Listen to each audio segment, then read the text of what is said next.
6,000 plus strong. Georgia's hard to beat in here. They've lost exactly once in the last 4 seasons. That was in double overtime to South Carolina a couple years ago. It takes a lot to win as a visitor. This is the first true road test for this Arkansas team. Yeah, they're experienced. They got a bunch of veterans, but they haven't been in an environment like this yet this season.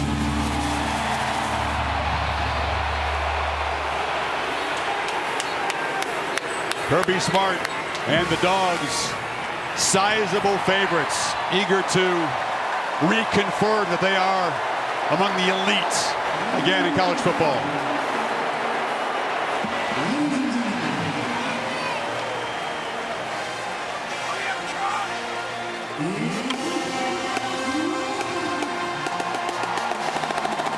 Beautiful place to be on a Saturday, Dooley Field at Sanford Stadium.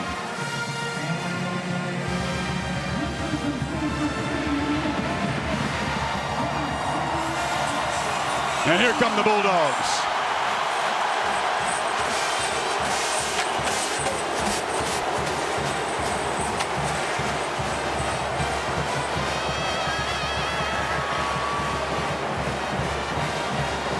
Glad you're with us for this high noon top 10 collision in the Southeastern Conference. ESPN College Football presented by Marathon in this presentation of the SEC on ESPN. Razorbacks unranked have rocketed into the top 10. Georgia sitting there at number 2 behind only Alabama. And welcome. I'm Chris Fowler. Kirk Herbstreit making his way to the booth. Quarterback health, a major plot line here. Both regular starting quarterbacks dealing with pain management. And it looks like for Georgia, JT Daniels is not going to be able to go. Dealing with an injury to his right lat muscle. Throwing is painful. Didn't take any reps in Thursday's practice. And about an hour before the game, you can see the grimace as he tried to throw. But it looks like it's going to be Stetson Bennett IV. Number 13, the former walk-on who came back to Georgia as a scholarship player, getting the nod today. Bennett has experience. He's confident. Came off the bench last year against Arkansas and lit up the Razorbacks in the second half. It's a different defense today. You can see they lose a little bit in passing accuracy and decision making, but Bennett is a better runner than Daniels. They need help in that running game. Meanwhile, for Arkansas, KJ Jefferson is essential to their chances of a road victory. Quarterback is the second leading rusher on the team. He's been dealing with a PCL strain and a left bruise. So he looks like he's good to go, bouncing around, a tough guy, and we'll keep an eye on number 1. All right, Holly Rowe down there ringside for this collision, and she's with Kirby Smart. Coach Smart, tell me what's going to happen at quarterback for your team today and how it impacts your offense. Well, Stetson Bennett's going to go for us. He's played some other games. JT's got a lat issue that's bothering him, so looking forward to see Stetson go play. He's got to cut it loose and go. What changes with your offense with him? What can he do to help you? Well, he's got a little more mobility, and we're hoping he can use that. And we got to get JT healthy. Thanks, Coach. Good dogs. Yeah, you can't get healthy with that injury unless you're rested. And the hope is that a couple of weeks, Daniels will be ready to go. But for now, Kirk Herbstreit, it is the Stetson Fleming Bennett IV show. And I know you like this quarterback. You like his moxie and his skill set. I do. I think moxie's a great word for him, and he's got some experience. I mean, he's played not only against Arkansas last year, but also, you know, you're talking about a quarterback that has played against Alabama when they went to Tuscaloosa last year. So I don't think he's going to be intimidated by what he sees. In fact, he plays with a bit of a chip on his shoulder. And I think the thing you get is mobility. If Arkansas gets pressure, he has an ability to create, get away from pressure, and look downfield. The one thing he's got to be careful of, Chris, is just trying to make a play when it's not there. He's such a competitor. Good hustle getting up here, by the way. You got the dual threat quarterback quick, so I appreciate it. You got it. Arkansas won the toss. They deferred, so you're going to see Bennett and that Dogs offense right away. Kickoff man for the Hogs is Vito Calvaruso, and he typically creates touchbacks, and this one is boom, way out of the back of the end zone, landed in the hedges. So here comes Bennett, plenty of confidence as a thrower, maybe not quite as dynamic as Daniels. You said he has a tendency to press and throw the ball to the other team, and it'll be interesting to see how they call this game earlier. Todd Monken, a very aggressive play caller by nature. Absolutely, and I don't think he changes. He's not going to change his approach with Bennett in there. I think, again, the experience is big. He can make every throw. Actually has a stronger arm than JT Daniels, so it's the same game plan. They've got to run the ball against a very complex defense to be able to set up their play-action game today. He's actually played more in the last 3 games than Daniels has. It's a keeper for Bennett. Needs a block on the edge, gets one, and gets 9 on first down. So right away they set the tone. You got to fear the quarterback run with this guy in there. Yeah, that's what we were just saying, is the mobility all of a sudden is a different aspect of what Arkansas is going to have to defend. Now, Arkansas plays this 3-3-5. They're trying to keep all of the big plays in front of them, and they have 8 guys with their eyes on the ball, linebackers, safeties, and corners that are looking to chase down plays in front, running game and short pass game. It's a stout Arkansas defense. Top 12 in yards allowed. They're number 8 against pass. And Bennett's looking to zip it high in the slot. Ladd McConkey makes the catch, and in 2 plays, the Dogs are at midfield. Yeah, it looks like McConkey took a big hit there from the safety. Good read by Stetson Bennett on a run-pass option. Linebackers for Arkansas attack downhill, and that's what they do. Watch the linebackers. They get up close, so he goes right behind them and finds the tight windows that he'll have to throw in today between the backers and the safeties. Conkey, a slightly built freshman, goes 185. They're very thin at receiver. They really can't afford to have him out. I'm checking him out in the sidelines. Yeah, not a lot of depth. That's the one spot they've been really hit with injuries. White bursts up the middle, and they test the middle of that Hogs defense and rip off another first down. They're inside the 40. They are controlling the line of scrimmage. The big thing is you want to try to keep Arkansas balanced with your play calling, especially on an opening drive. Give them different formations and personnel groupings, and then let this offensive line get off of the ball and try to impose their will against this Arkansas defense, by the way. It's been really tough to run the football on. Nobody's scored in the first quarter against the Hogs so far this season. Dogs instantly threatening. White draws a crowd as he gets a yard around left end. Grant Morgan, the tackling machine linebacker, was there. I think what we've seen early in this year is Arkansas just flying to the football. Defensive linemen eat up all the linemen, and look at all the white jerseys getting to the ball. That's the thing about this defense. You have linebackers, and then you have these extra safeties that allow you to use more speed and just fly to the football to be able to chase down those ball carriers. Definitely fast. Can this defensive scheme hold up as the Dogs try to pound the rock up the middle? There's a second down throw, battle on the edge, and a flag comes in. And defending over there was Monteric Brown on Eddie Mitchell. It looked like to me he got his right hand on the shoulder pad to try to keep Mitchell away from the ball. I mean, he's locked up one-on-one against a true freshman. He's got both his hands. In fact, then at the end, the right hand grabs the jersey. I mean, he was all over him on the entire route. Mitchell, a long 6'4" freshman out of Texas. Pass interference. Defense, number 21. Ball be placed at the spot of the foul. Automatic first down. Mitchell's a big play weapon, averaging almost 18 yards a catch. Yeah, and with Pickens down, Chris, how big of a factor does he take on with that length, similar to a George Pickens? Of course, you have Burton also, who's a great vertical threat. But the guy you and I think everybody's been marveling at with Georgia has been Brock Bowers, the tight end, who we'll see today, 19, a true freshman out of Napa Valley, California. Incredibly precocious start to his career here in Athens. He got a couple tight ends in the ball game. Then he gets to that quickly, and it's dropped. Justin Robinson put his eyes upfield, didn't collect the football.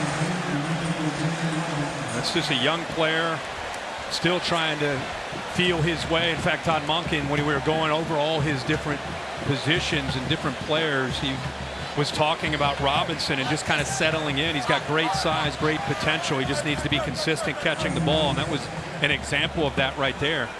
They'll rotate backs, and Zamir White, senior out of Miami, younger brother of Dalvin.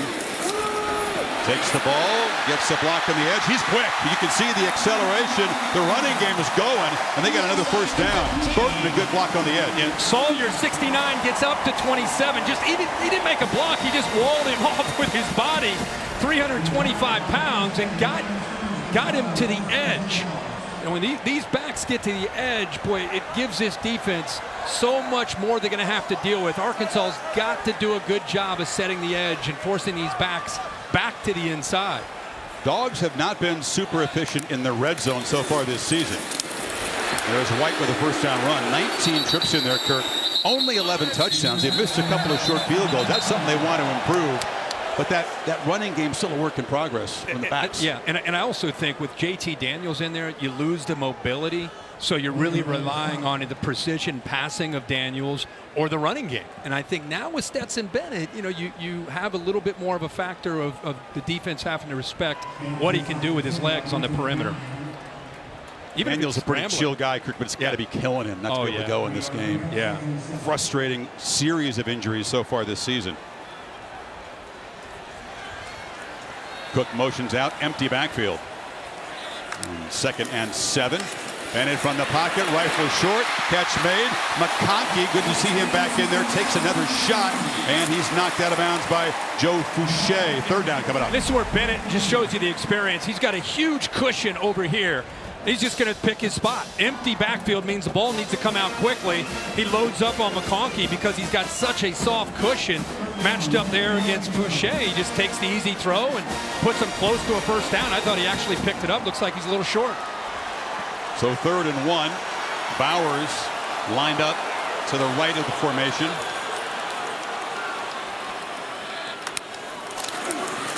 White through traffic into the end zone.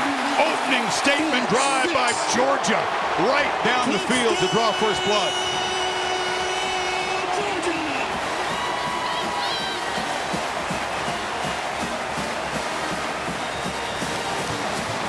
Impressive, Kirk. Yeah, what a drive by Todd Monken. Watch the left side of the offensive line. The tight end Fitzpatrick, the tackle 69 Sawyer gets up to the backer. Just perfect execution. Georgia's got to be very excited for how this drive, 9 plays, 75 yards, opening drive to get this game started.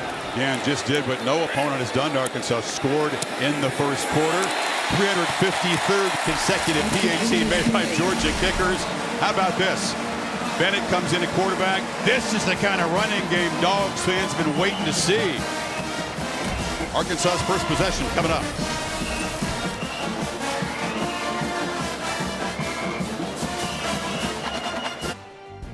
ESPN welcomes you to the following presentation of the Southeastern Conference. So Arkansas defers. Georgia marches right down the field. In 75 yards, they are up 7-0. This is during our break. I'd love to see this. Stetson Bennett not only leads them down to a touchdown, the opening drive, he goes right over to Justin Robinson, who had that drop, and just says, hey, man, check it off. We're good. This is early in the game. We're going to go right back to you. Shows his leadership. Jake Kamara, an All-American punter, also handles the kickoff duties. And this is A.J. Green. No relation to the former Bulldog receiver of the same name. And coverage is good, and they stop him short of the 20. And here comes K.J. Jefferson. All eyes on his mobility, Kirk, because he's been dealing with a pain management issue this week as well. He's got that bruised knee, and 245. I really think he's up to date. Weight is 255. He's got to be involved in the run game to be able to get this skill going. Play action pass. He's one of the best in yards per completion because they make big plays in their passing game, and it's because teams have to respect him running and these running backs finding creases to run the football.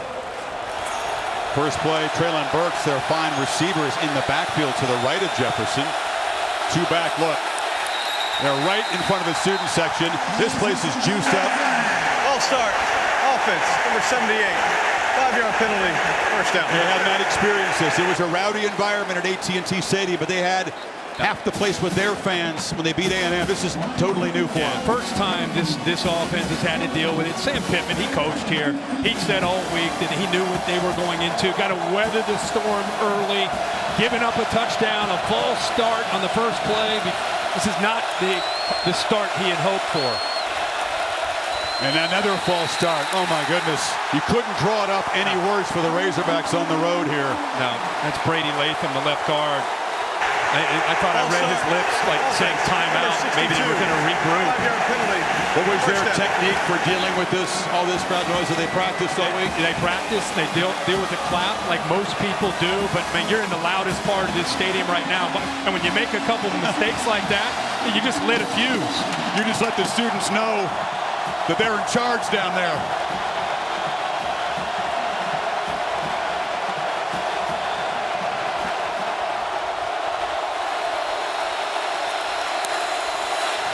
Well, they get the snap off. Traylon Smith is their top back, and he's able to get back 3, but it's 2nd and 17, way behind the 6 against this defense. Yeah, and it's hard enough on 1st and 10, let alone 2 false starts to get you at 1st and 20. This defense is as good as you'll see in the country. Defensive line are grown men. The linebackers play with a great deal of passion and love for one another. And this is the one question. The safeties are rock solid, but Speed and Kendrick on the edge, that's the one spot Georgia still has to grow up. Yeah, of course, pressured and slammed down. Devontae Wyatt, part of that nasty defensive front. He's right in the middle, and there's so many different weapons. He works right through 55 with power. Bo Limmer just cannot contain him and keep him out. Nolan Smith-Ford also working around the edge.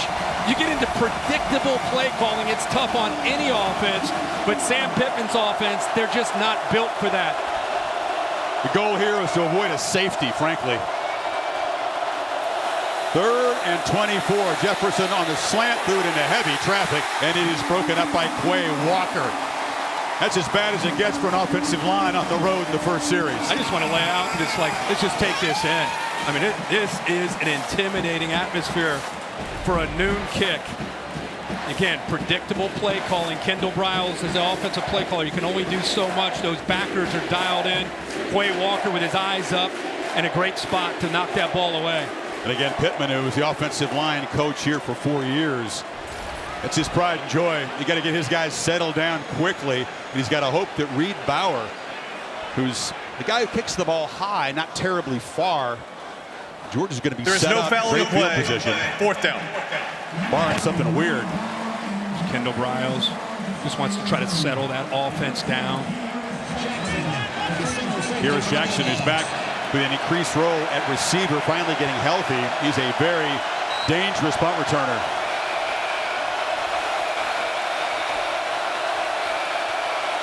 Dogs come after it. Bauer does get a high punt away. Jackson's got some space. Receives it in Razorback territory. A flag comes in as he's tackled at the 41. So that'll spoil some of the field position. Like a push in the back or a hold call that'll go against Georgia and push them back.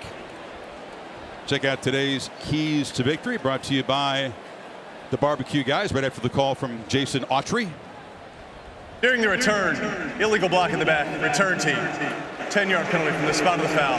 1st down. Chrissy, keys for Arkansas. We better update these right now. Right now it's handle the adversity, handle the energy of coming into play on the road. But KJ Jefferson has got to be a difference maker. He's got to get involved on running and then making plays in the passing game. Defense, take away the plays downfield, rally the football in front of you. Georgia, I would say patience is a virtue. That opening drive was very similar to How about those first two for Georgia? Exactly what we talked about. They just pretty much check those boxes in the first couple drives.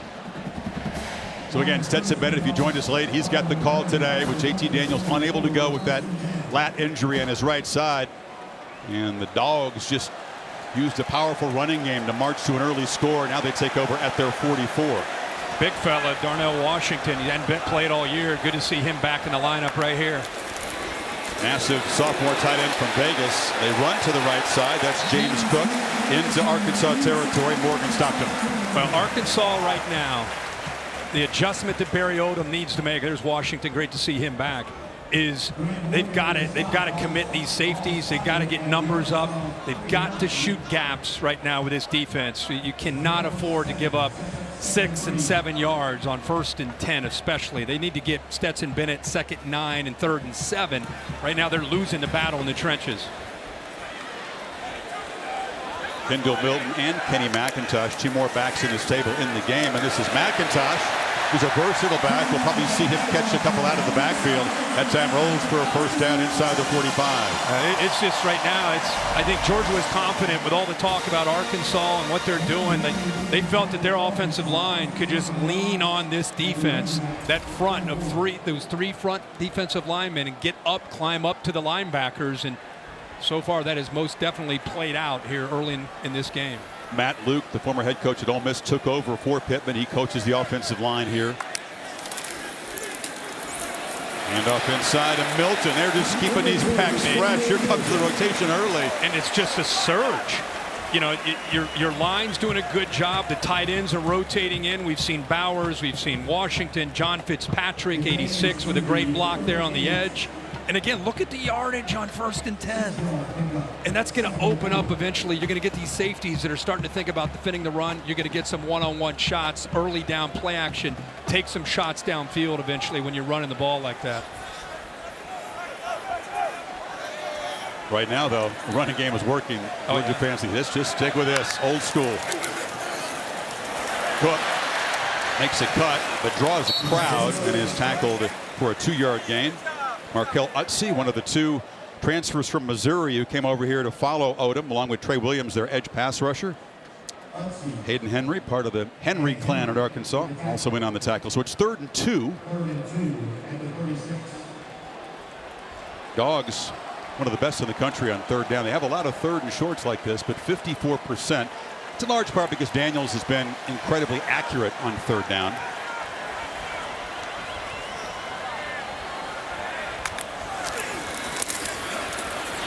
And they swarm. White this time. No gain. Henry again penetrating along with Jalen Cattle on the safety. So a decision now. 4th and 2 for Kirby. Oh, that was a good call by Barry Odom. A twist up front by Utsi confused the offensive line and forced him to bounce that. And once he went to the outside, that's the speed of the Arkansas defense. Now you got a defense that's been on roller skates so far. A chance to perhaps make a stop and change momentum in this game. Huge opportunity for the Arkansas defense. About 1.5 yards. White is the back. Burton in motion. And they run it straight ahead. Broken tackle. White gets the first down. They had a chance to grab him in the backfield. Catalan couldn't do it. And you hear the Zeus serenade for the running back. Yeah, Catalan did have a chance working right here. That was the guy they were trying to get free. Actually, the 2nd level. Catalan was at 2nd level, was able to get down inside there. Just an arm tackle. Looked like his mouthpiece or something popped out during this play, but he picks up the first down. It's hard to get White down with an arm tackle. He's a guy that has 0 yards lost rushing this year. Has not been stopped behind the line of scrimmage yet. McIntosh is now the back. Clean pocket for Bennett. Lofts it downfield for the running back, who makes the catch and is knocked out inside the 5. That's the skill set of the junior from Fort Lauderdale. They clear out with Mitchell to try to open up the wheel. See Mitchell right there, 5. He's taking the corner with him. And then they knew they had the back slipping out of the backfield. Great execution. What a throw. You just dropped it in the bucket, as they say. McIntosh carries the football for about 1 yard, and a flag is down. They go tempo, and I think they caught him trying to substitute Arkansas with 12 men on the field. That's tough, though, Kirk. You get a play, you want to get your goal line guys in there. Yeah. No chance. Yeah. Yep. Too many men on the field. We'll move it a little bit closer. Well, they couldn't make that tackle on that 4th and 1 play, and you somehow knew that was trouble. Illegal substitution. Defense. 12 players on the field at the snap. The penalty is half to this is the goal. First down. Pittman's team in danger, going down 2 scores midway 1st quarter here. Todd Monken knew exactly what he wanted to do by trying to clear that out down the sideline and then slide his back. Knew that he would be able to get right behind Henry. See that? Perfect design. And how about the throw by Stetson Bennett? Milton is the back. Didn't play last week because of a shoulder problem. Good to go this week. And he'll be stopped short of the goal line.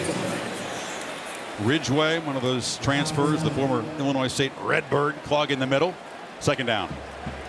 And you touch on Ridgeway. That's what. Oh, they're bringing a big fella in. Comes Jalen Carter. Yeah. Nose tackle Often plays fullback in these goal line situations. Bringing that, that's a lot of weight coming in to lead a back through a hole. I've just talked about Ridgeway and Utsi and Trey Williams, such a different group from Arkansas now with the transfer portal. Look who else they get in there. Jordan Davis, 99. They got 2 nose tackles. Yeah. 2 of them in the game. And Sam Pittman saw that. He's out. Wait a minute. All right, no way, Kirby. We got 7 300-pounders in the game. We better talk about this. Dogs threatening to build in a 7-point lead.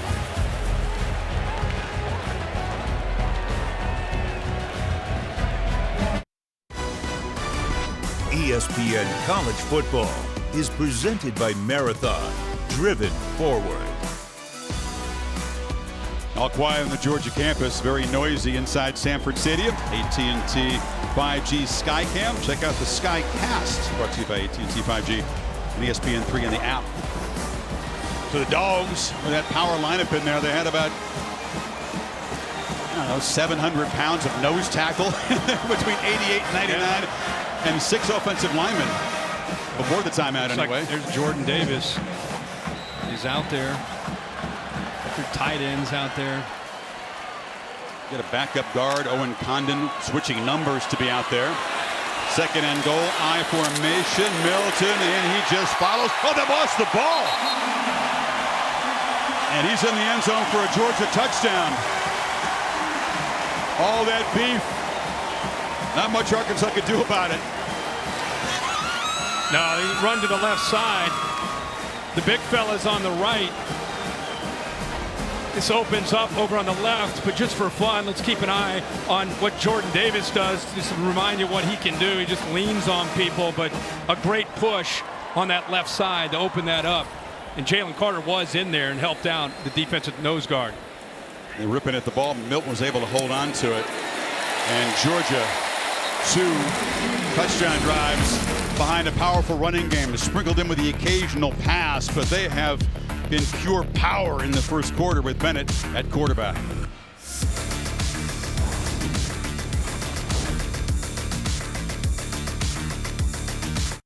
Matt Barry in our college football studios with your Rocket Mortgage Studio update. And don't look now, but Rocky Top made the trip to Missouri, and Tyon Evans is having an afternoon. He already scored 1 touchdown. This one from 92 yards out, and it is all Tennessee, 21-3. Kirk and Chris, happy College Football Saturday. One of the 6 SEC games today. Thank you. Dogs in control here. Hogs have run 3 plays, and they're down 14 points, and they even muffed the fair catch in the kickoff. Oh. And good Lord, yeah, going to be backed up again. Chris, let's go back to this. I was so caught up with Jordan. Let's see what Jalen Carter does. Watch this block on this touchdown. 1, 2, a third. That's a domino effect. That's a nose guard coming in to help out, and just, oh my gosh, what a block. He's big, but he's also so quick that he accelerates fast. That was Jaden Johnson, a true freshman, that took that initial hit, number 8. What's tough is something so simple as catching a kickoff. It ends up costing you about 18 yards in field position. Jefferson backed up again in front of that student section. This is Smith around the right side, and that's a win for them. Holly, let's get down to you in that noisy part of the stadium. Well, guys, I wanted to put it in perspective how noisy it actually is down here. We were at Penn State for a night whiteout with 109,000 a couple weeks ago. It was 105. Today in this end zone, it's 110 decibels, almost as loud as the New York subway. Wow. Jefferson trying to escape the pressure and the noise, and he finds Morris, who catches the ball underneath and then takes a shot from Trayvon Walker. Third down coming up. Another talented defensive lineman that, because of his athletic ability, they'll drop him out. There's a flag. That's lineman downfield. Yeah, penalties have been a problem for Arkansas. Eligible receiver downfield. Offense, number 51. Penalties half the distance to the goal. Repeat. Another mistake for this offensive line, and they are really backed up now. Not much Kendall Briles can do. Sometimes with run-pass option, you know, you get linemen that get downfield. You see the right side. Center that time, Stromberg working downfield, thinking it's a run, and KJ Jefferson pulls it because of the defensive read that he had. Can't draw it up horse for the Hogs in the early going. Behind the 6 again, with the students roaring in their eardrums. Got 3 receivers off to his left and a cushion against 2 defensive backs. He'll probably try to work that way. Jefferson gets the ball out quickly, which is smart before that pass rush gets there. And there's Burks, their playmaker, but Dog, plenty of attention on him. Georgia did that on, I mean, we're looking at it. Georgia's saying to the quarterback, hey, look, you got 3-on-2 with a cushion. Why don't you take that? Take those 4 yards. There you go. Good job. We'll rally the ball. 3rd and 8. It's exactly what Georgia wanted. 4 receivers bunched to the left now. Empty backfield on 3rd down.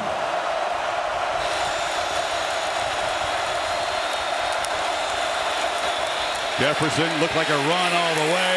Dogs were onto it, and they slam him down the line of scrimmage. Nakobe Dean, the All-American linebacker on the stop. Dogs are feasted. Chris, when I sat down with this Georgia defense, we started talking about 3rd down and pressure. I said, what are you going to do about him throwing the football? They said, no. 3rd and 8, man. We're ready for run. We're thinking run. And you can see Nakobe Dean that time, even though he's trying to potentially rush the quarterback, his eyes are up in case they're running the football. Did not fool the Georgia defense. They were ready to roll. Bauer, another punt from his own end zone. Here is Jackson near midfield. It's blocked! And Dogs fall on it for a special teams touchdown!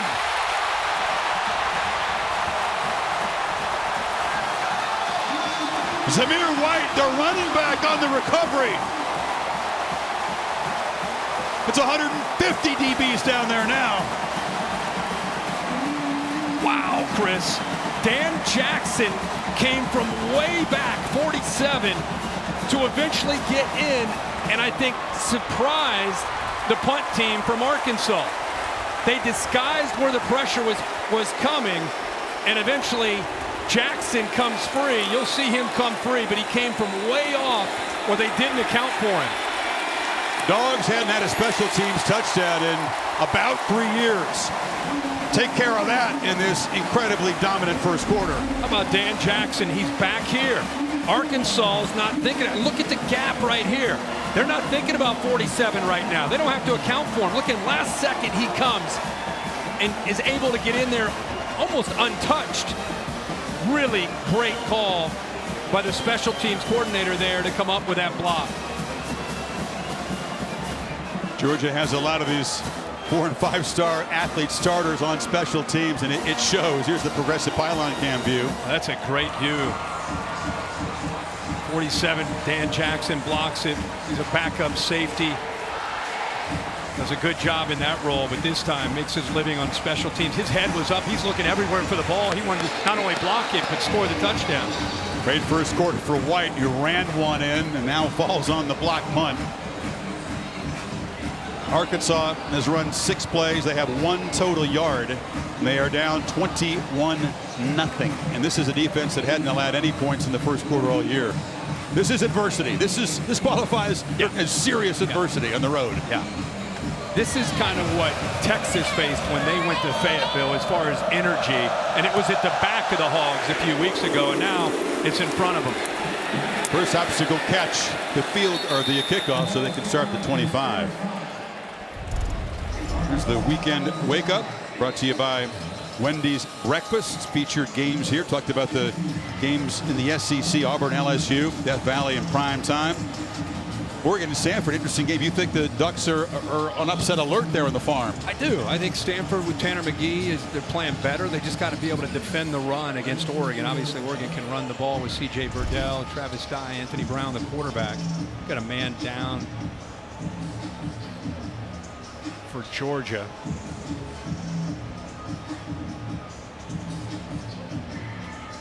Looks like you're stretching out the leg, the hamstring there.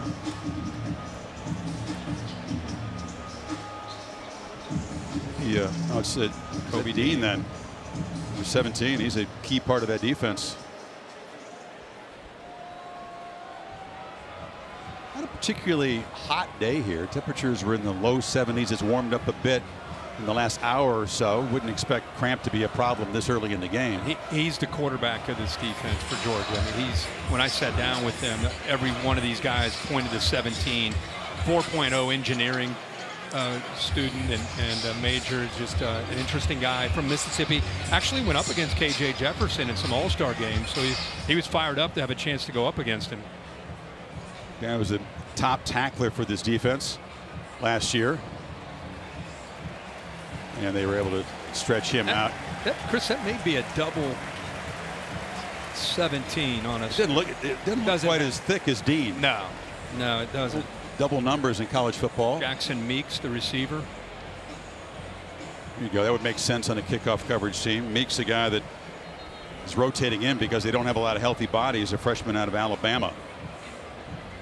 So Dean's okay, and Meeks helped off. And now, if you're Jefferson, and you're the play caller, Kendall Briles, what do you do to try to get some traction here? You got to go back to what's been your bread and butter, which is your running game.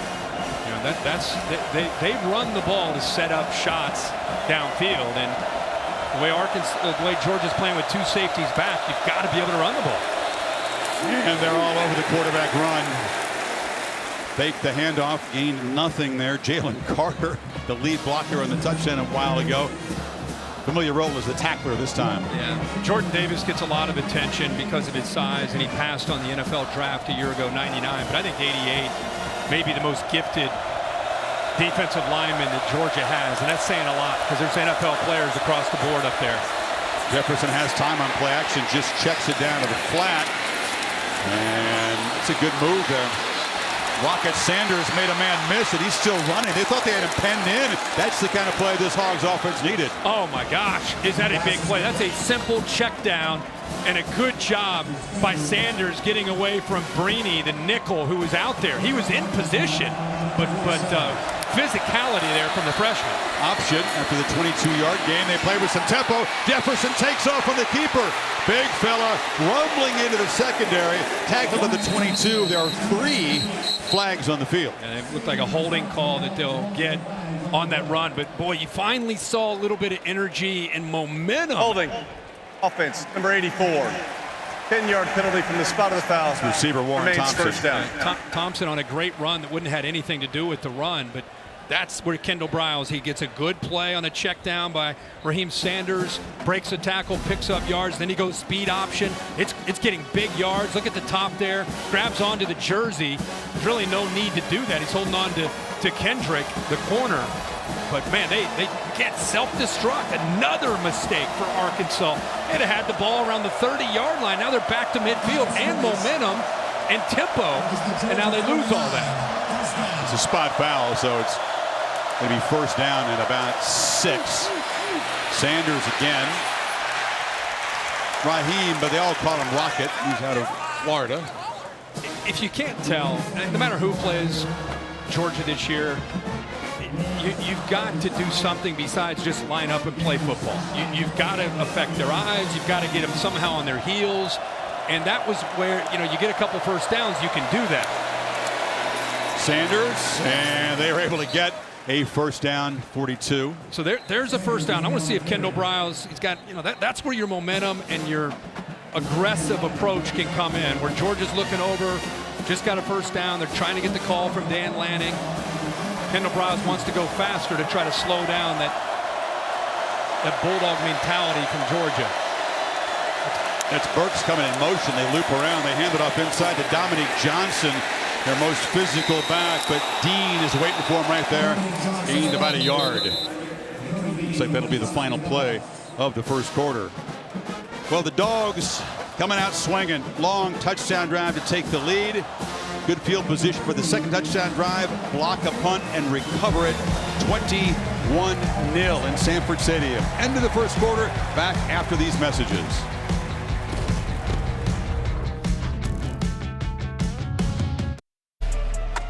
And welcome back. ESPN College Football presented by Marathon. This presentation of the SEC on ESPN. They built Sanford Stadium in 29. Welcome the Bulldogs from the north. Yale down here to dedicate it, and they shut out Yale. It's a huge deal for Southern football at the time. Goodyear providing the aerial coverage. Anything can happen as long as you have the drive. Goodyear, more driven.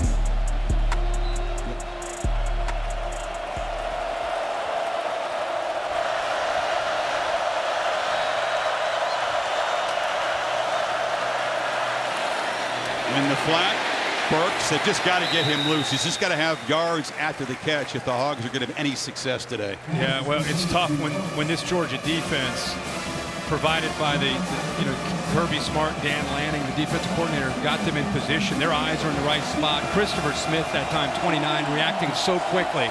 Got a quad formation up top. Some big bodies over there. Jefferson runs it and breaks a tackle. Barrels over a couple of defenders and leans down to the 25-yard line. That shows you what he can do with the open field. So the reason they go real quick here with the quad is to get him over just a little bit. And by moving him over, it allows the center to get up and then enough room to get the first down. 13-yard run. Burks in motion. Dominic Johnson is the back. And he's got the football. He's tough to tackle as well. He got about 4. They never do get him to the ground. Channing Tyndall, top tackler this year. Stop. Arkansas catches a break there. The left guard, Brady Latham, moved early, was not caught there by the umpire or any of the officials. So instead of a 1st and 15, they get some positive yards. All they said, Sam Pittman said, if we can get 3 yards, we want to live in 2nd and 6 and 3rd and 4 all day. Instead of going backwards on first. Yeah, exactly. Got to stay ahead of the sticks against this Georgia defense. The speedy Sanders is in the backfield. Play clock at 2.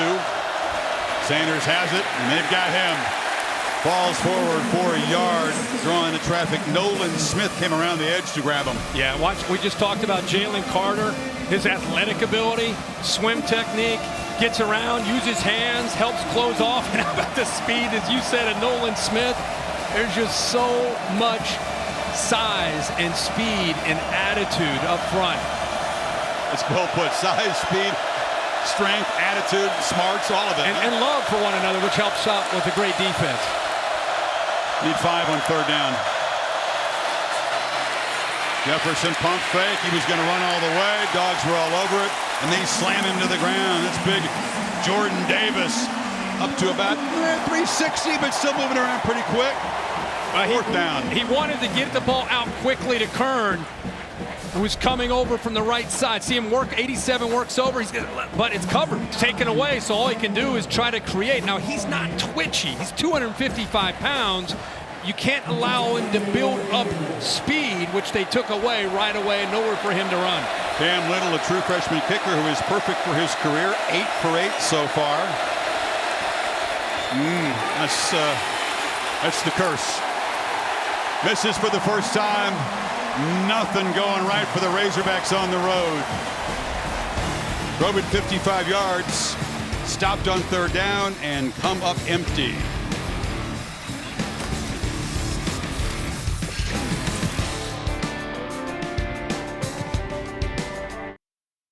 They are charged up in the Georgia student section. The Liv Moss Student Section of the Year contest brought to you by Taco Bell. Use student section sauce to get the attention. ESPN.com/Taco Bell. Look at my man here. Hug at 10. He's like, well, we're up 21. My work here is done. Turn the AC on, get the ice out. Didn't even need the ice. He's not even heated up yet. No, he's chilling.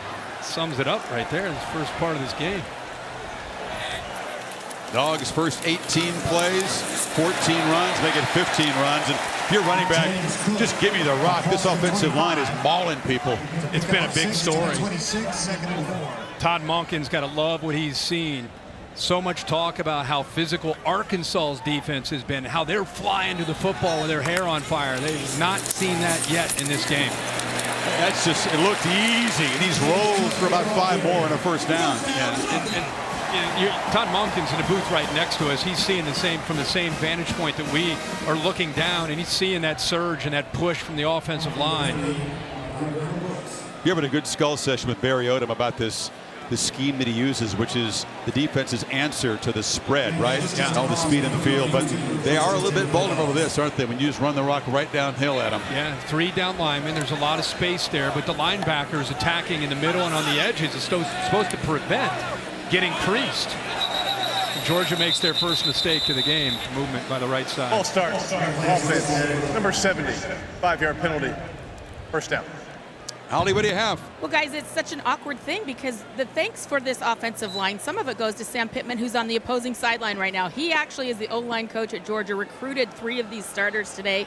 Warren Erickson, Warren McClendon, and Jamari Salyer were some of the kids that he was the primary recruiter on and the closest with on this team. So, Georgia fans, you got to say a little thank you. This line looks great, and part of it's because of Sam Pittman. They remained so close, Holly. They actually, some of them were tearful when he announced he was leaving them.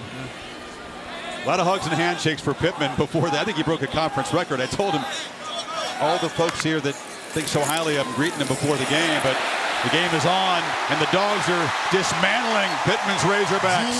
Cook just sprints into Arkansas territory, 24-yard gain. But Grant Morgan takes himself right out of the play here by blitzing to the inside. Then they set the edge there with a tackle Salyer, and he's got all that space to run. Cook, hot sideways, nice cut there to pick up about 4. So much for getting behind the sticks, right? 1st and 15. You're thinking, okay, well, let's see what Stetson Bennett can do. No. Just go right back to old reliable. Run the ball, rotate these backs, control the line of scrimmage. Guys operating the 6 have been busy when Georgia's got the ball. They're moving quickly. And I don't know what they're averaging on 1st and 10. We'll have to look at that with our next level stats, but I'm guessing it's got to be 5-6 yards a carry. Feels like it, at least. There's a modest 4-yard gain on that 1st down. You know it's coming. White barreling forward. It's just hot knife through butter at the moment. Here's the offensive line that Holly talked about.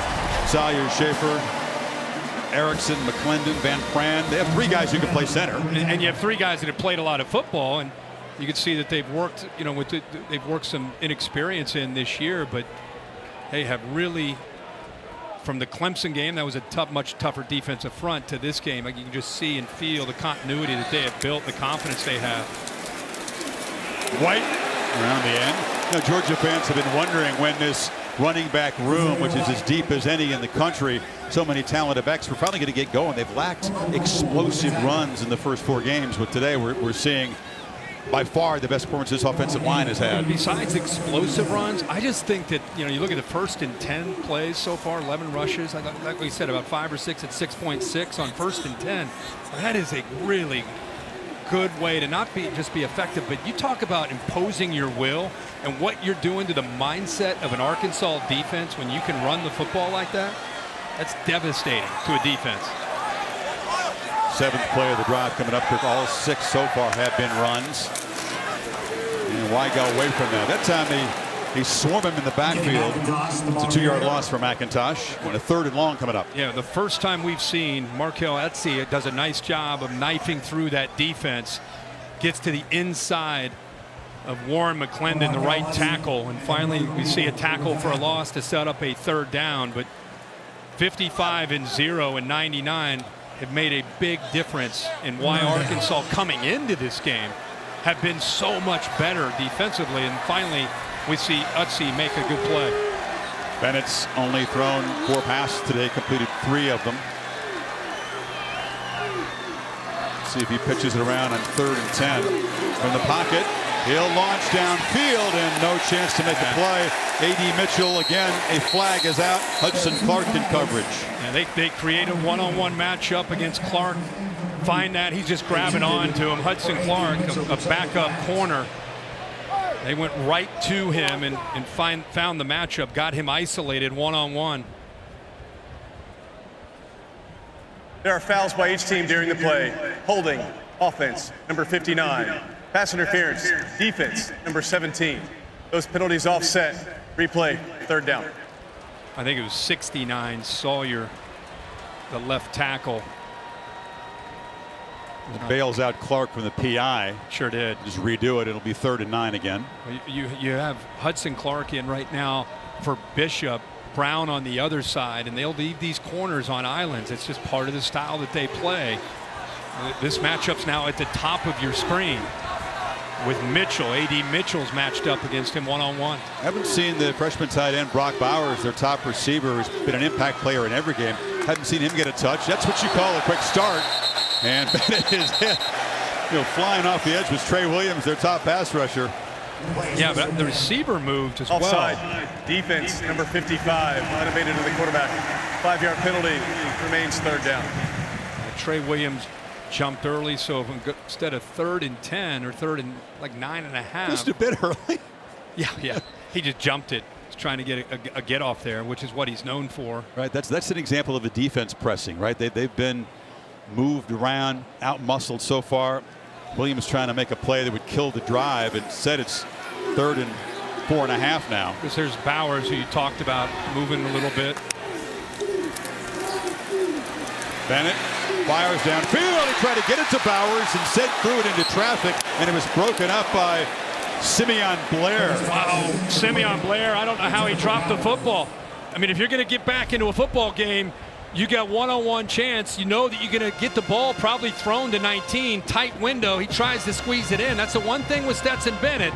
He'll look great, he'll look in command, and then he'll put one in traffic. And Blair, he goes in the air. He's got his hands on the football. I don't know if his teammate Clark did him any favors. He may have helped break it up over there. So instead of the pick, it's a 46-yard field goal attempt by Jack Podlesny. They call him Pod, and he drives it through. Everything going right for the Dogs, including special teams dominance. 24-0.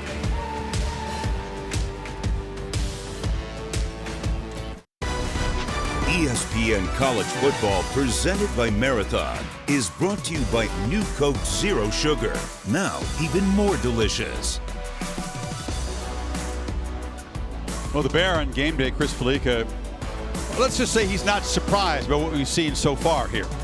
Likes Georgia's chances of an emphatic statement win, and it's 24-0. Bear?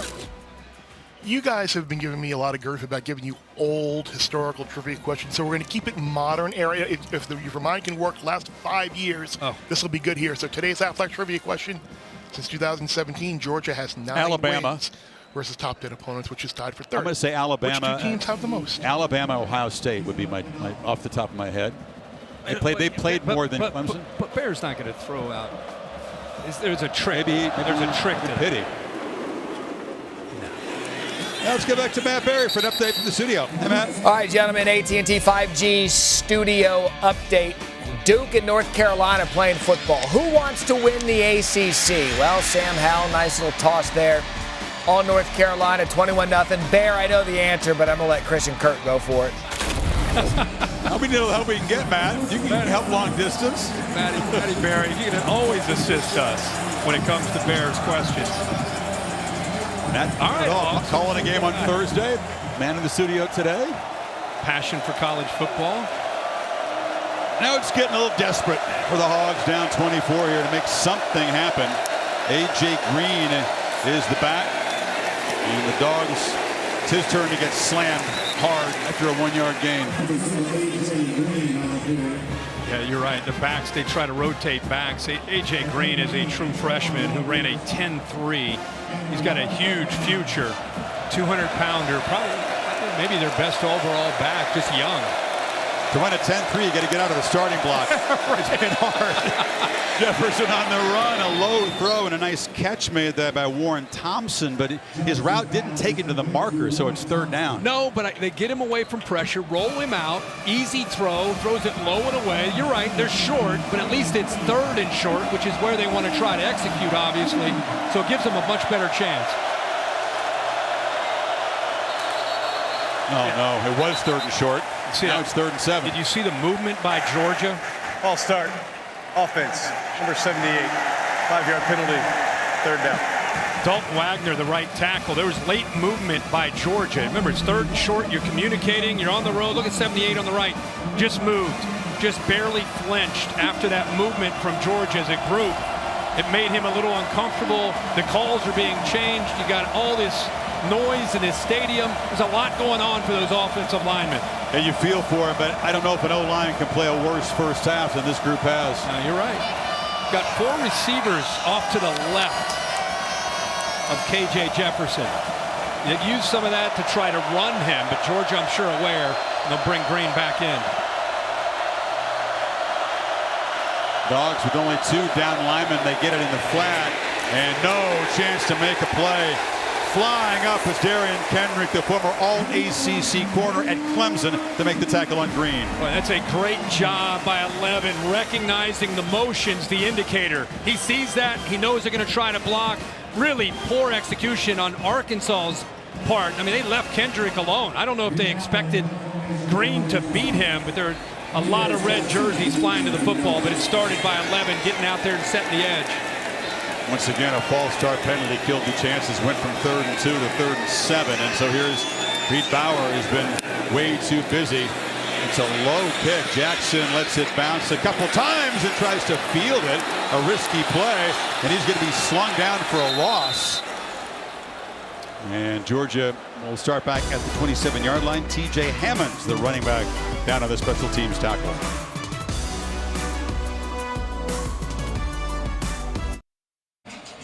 And part of this monster day in the SEC, a triple-header on ESPN. 6 o'clock Eastern time. The Gators ranked 10th. Go to Lexington to take on Stoops Wildcats. And then Auburn in Death Valley to take on LSU. Both games on the ESPN app. So good divisional play. What a great day of college football. There's our man, Lee Corso, had all his predictions ready. Had Georgia today. He wants to take a picture. We'll see he'll take a pic. He picked against Arkansas. He's looking to be correct at the moment. Has Lee ever met Tusk, that gnarly old Razorback, that live mascot they have? I don't think so. I don't think he'd be hugging him. Oh my goodness, slammed in the backfield. Kendall Milton met hard by Zach Williams. Boy, that's a nice job of getting off blocks and being able to get into the backfield. Bringing those linebackers. Trey Williams just kind of uses defensive end, bends around the bigger Sawyer off the edge of that defense and is able to penetrate. That's what these guys do. Tackles for loss. They're coming into this game top 15 in the country. They like to get you behind the sticks and force you into some obvious passing situations. Haven't been able to do that the entire game. Not at all. 2nd and 11. Bennett drops back. Clean pocket. Chooses to scramble, scans the field, just throws it away. That's Arkansas in a nutshell right there. Holly? You guys think about the journey of Stetson Bennett IV. He's from a tiny town in South Georgia, Blackshear, about 3,400 population. Walks on here, runs the scout team for a while, then realizes he really needs to go somewhere else if he wants to play. So he goes to a small JUCO at Jones College, Ellisville, Mississippi, and then he comes back. And he was 3rd string much of this season, but he got an opportunity after the injury to JT Daniels, and he worked his way up the chart. Kirby said he was the best guy at practice. He made us feel like he gives us a chance to win. Yeah, he plays with a chip on his shoulder too, Holly. I mean, it's incredible in this era of backup quarterbacks leaving. Love that he stayed and fought. Nice to have the luxury of an experienced backup. You know, Carson Beck is a very talented guy, but just the moxie, the experience, the attitude Bennett brings, that's why he's in there at the moment. That series was Arkansas football in 2021. And you see Kirby communicating in a little very passionate way with Stetson Bennett, who Holly just talked about. And the 2nd down play, they dropped 3, they dropped 5 under. There's 8 guys in coverage. That's where there was no pass rush, but he had nowhere to go with the ball. And then they force a throw underneath where they're able to get off the field. First punt for Jake Camarda, one of the best in the country. He's going to be punting for a long time on Sundays. There's a flag down. Nathan Perotti, with a chance on the return, is slammed down at the 28. The marker is back near the line of scrimmage. Maybe a 2nd flag at the end of the play.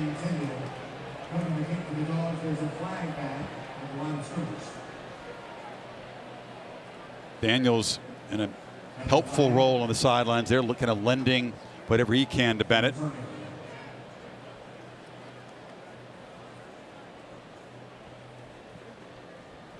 It's a booming kick by Camarda, 52 yards. There are 2 fouls on the play, 1 against each team. Illegal formation, kicking team, more than 4 players in the backfield. During the return, block in the back, receiving team. Those fouls offset, replay, 4th down. You know, Camarda, a guy that handles the kickoff duties, is also the holder. But all of his punts this year, all of them, haven't been very many, have either been down inside the 20 or 50-plus yards. He's as good as there is. Just add that to everything else that they're doing. Well, the special teams have been a mismatch. And when you're Arkansas and you're getting hammered to the line of scrimmage. Your offense is jittery. You cannot get dominated in the special teams. Well, they have been so far today. They have. I mean, every drive that they've been starting, I mean, it's been deep in their own territory. Block punt for a touchdown. They muffed the kickoff, missed a 38-yard field goal. Everything has gone wrong. This time it's not a high kick. Camarda kicks it low, and it's returnable from Perotti. Falls forward to the 36. Number 56, Got another flag down on the opposite field, opposite side of the field. We're having a hard time getting this punt off here.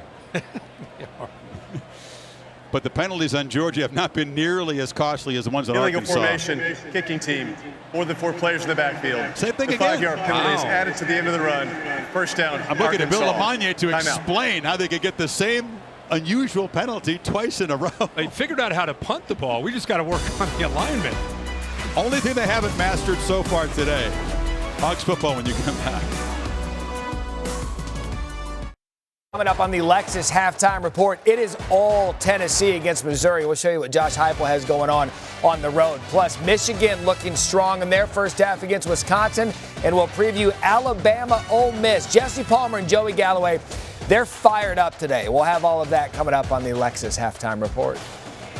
And we recommend Matt, Jesse, and Joey. But if you'd like to see the Georgia Redcoat Marching Band at halftime, the SEC Network Plus has that also on the ESPN app. This is the best field position the Hogs have started with from their own 36. And Smith, their top running back, is slammed down. Once again, it's Jordan Davis getting out on the edge to make a play. I mean, the big man, 360 pounds, is able to work from the inside out. I mean, they're trying to set the edge. They're not worried about 99 getting out there. Are you kidding me? God, that's what they love about him when they put that tapes as NFL scouts check it out, is what you look for on Sundays from a man at that position. Second and long. Jefferson just looking for something. Fires on the sidelines, and the catch is made over there by Warren Thompson. It'll be 3rd and short again. Arkansas just trying to get anything going. Look at these first 4 drives, their personnel groupings, their formations. They're trying to do anything to try to give this Georgia defense something to have to think about, have to communicate. You can see they haven't had the greatest field position to start off most of these drives. Trying to avoid a 4th 3 and out in their first 5 possessions here. They need 3 on 3rd. And 1 of 5 on 3rd down. 4 receivers to the left. Typically this is a formation they'll run the quarterback out of. Burks comes in motion. Jefferson took a look, tries to get it to him. There was just no chance. He was covered by Brini on the edge. Throw wasn't on target, and it's 4th down again. Yeah, what Kendall Briles has done as a play caller with KJ Jefferson is still picking up this offense and getting comfortable. Game still moving fast. It's a good effort there by Burks. They run the ball to simplify the reads and make things as easy as you can be for him, especially on the road. He's a bright guy. He understands the offense. It's just reading defense and scheme is right now moving fast for him. So they're trying to simplify it, which makes it tough again when you're in predictable play calling. Yeah, you can't get the running game going at all. Bauer, his best punt so far. Garrett Jackson driven back and makes the fair catch at left. Been a while since we had the athletic trivia question from the Bear. I was pretty quick on the guess there. So you say Alabama. I'm going to throw out. You said Ohio State, maybe Clemson. Well, Kirk has kind of caught on to the little trick here with the athletic trivia question. And today's answer: Alabama is the team tied with Georgia with 9. Number 1 is LSU. Number 2 is Ohio State. How about that? Almost kind of a trick. Yeah. Obviously, you got to be ranked in the top 10. You got to play in a conference where you have a lot of opponents ranked in the top 10 or get to the playoff. Yep. Dogs have 2:17 before half to add to this lead. Zamir White about a yard up the middle. Man, this has been a run-heavy scheme. Bennett hasn't had to do a lot. A couple of nice throws, but 4 of 7. 23 runs out of the 30 plays they've run. And yeah, you talked about Arkansas and the challenge of coming in here in a road game and dealing with a very talented Georgia team that seemed to be on edge. I mean, the coach has said the jury's out on this team. We got a lot to prove still. They're proving a lot here, but Arkansas also self-destructive. Yeah, I think self-destructing. And Georgia, to Kirby's credit and his staff, they came out with a plan, and they're executing that plan on both sides. Stetson Bennett, he hadn't been asked to do much because they've been able to run the football. Now, Barry Odom is a great defensive mind for Arkansas. Let's see what kind of adjustments he makes to try to help his defense defend the run. Only so much you can do, right? I mean, if you're getting manhandled up front because of just plain physicality, that's one thing. But you got to try to come up with some answers to outnumber the box and get those safeties in you there. can't make the adjustment of putting 12 or 13 out there. He'd like to do that. Yeah, that would be helpful at the moment. Can't do that. Can't do that. They need penetration. You know, they need to get into that backfield. And there's a pre-snap foul. Georgia's kind of lost their focus a bit themselves. Ball start with this big offense, lead. Number 3, 5-yard penalty, 2nd down. It's on White, the back. And Kirby knows it. They were so impressive, so dominant. It was all so easy for him. And a few mental mistakes here in the second quarter. Sometimes when you jump out and it is easy, you do lose some of that focus you came in with when people were questioning you. And, you know, being around that defense the other day, you could almost feel that people were doubting them, that's how they felt anyway. And they came out with a super focus. If a team believes it, it's real for them. I mean, they started in the top 5. It was a powerful run by White. They're up to number 2. They're blowing people out. I don't know how you could feel disrespected. But well, I think it's with all the talk about Arkansas, all the positivity about Arkansas, coaches can somehow turn that into you're being doubted. You know, and so far, Arkansas, they have not helped themselves. It's the opening drive. Georgia scores, and Arkansas has a couple of false start penalties. They drop a kickoff. They get a punt block. It was almost like what could go wrong next. They finally moved the ball a little bit, have a chance to get on the board, and the great kicker misses a field goal. So it's just been great Georgia, but Sam Pittman, I'm sure, is frustrated because his team is self-destructed in many ways in his first half. Georgia, meanwhile, scored in their first 3 possessions. All scoring drives were 9 plays, plus they got that block punt for a touchdown. Don't forget, he said on our call this week with myself, you, and Holly, I want to see how we handle adversity. You know, whether you lose a game or you're in the middle of a game, we're going to get adversity in this game. I want to see how we handle that. And you're in a big stadium. You're on the road, really a true road game for the first time. Things aren't always going to go our way. How are we going to respond? They can get a stop here.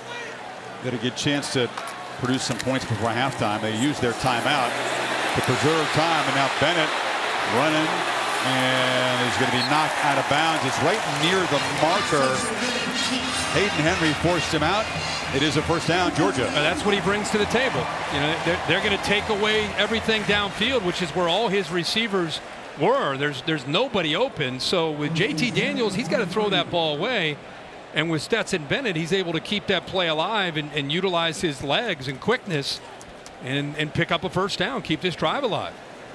Yeah, so much for the Razorbacks having a chance to get the football in good field position.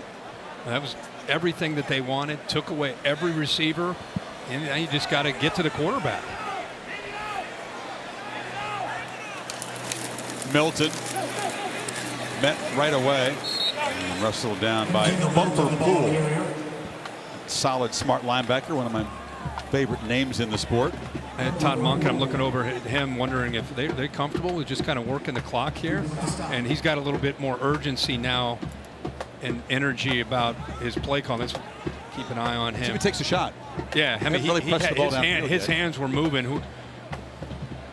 But they still look like they're in chill mode. Yeah, all 3 timeouts, not spending one. Play clock winding down. See if they lull the dogs or the Hogs to sleep. Now they just hand it off inside.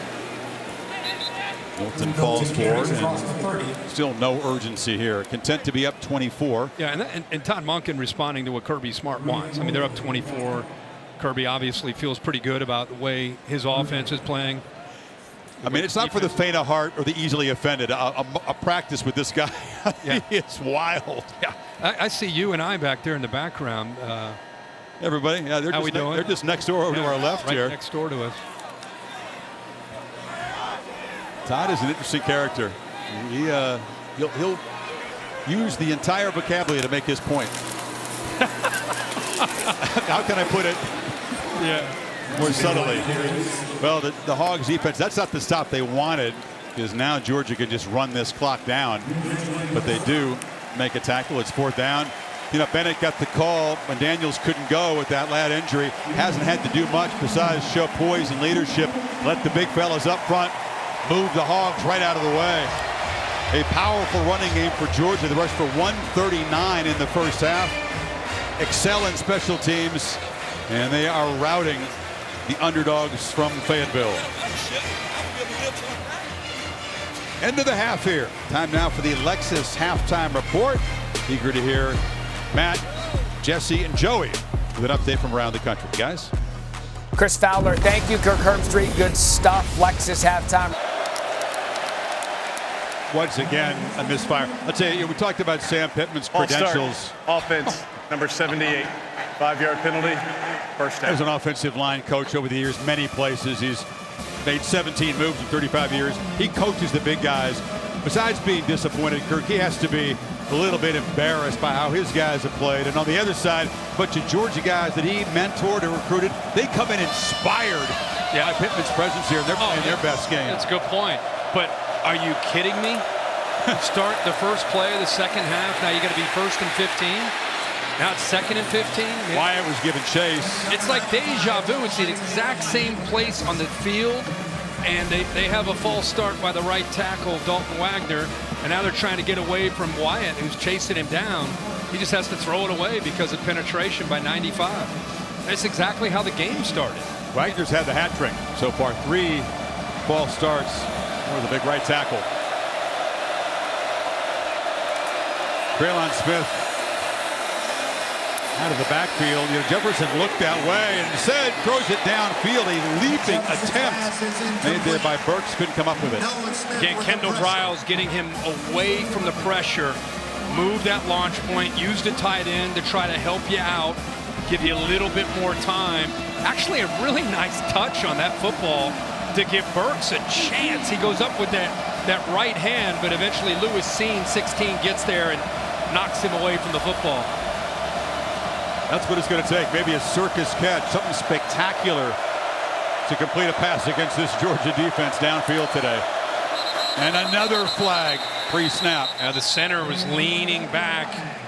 Again, they're having a hard time, even with the clap, trying to hear that through this crowd. He was anticipating the snap. He was just sitting back. Offense, number 51. 5-yard penalty. Every team prepares for noise. You try to simulate it as best you can. It's nothing like the real thing, obviously. Yeah, and here he's waiting to hear it. Watch the center. He's waiting. Is he clapping? Is he gonna clap? 5 yards. And it's 3rd and 20. 3rd down has been a nightmare. 1 for 6. Most of them have been very long. Well, they throw it underneath, and that doesn't work either. Blake turned the tight end. Another flag is down on the play. It was on the near side. That might have been an ineligible downfield as the quarterback took a long time to ineligible get rid of the receiver ball. downfield. Offense, number 55. The penalty is declined. Results of the play, 4th down. Razorbacks have 110 more penalty yards than their opponents coming into this game. It's been a problem, but not quite to this degree. Make no mistake, this has a lot to do with Georgia's team and their defense, obviously, but a lot to do as well with this atmosphere, being on the road for the first time and pressing and being, I think, just flat out nervous. This Arkansas team looks rattled so far in this game. 5 3-and-outs and 6 possessions. They're shifting around. Remember, they had a punt block for a touchdown in the first half. The Dogs going to come after it again. They do. This time Bauer gets it away, but it's ugly.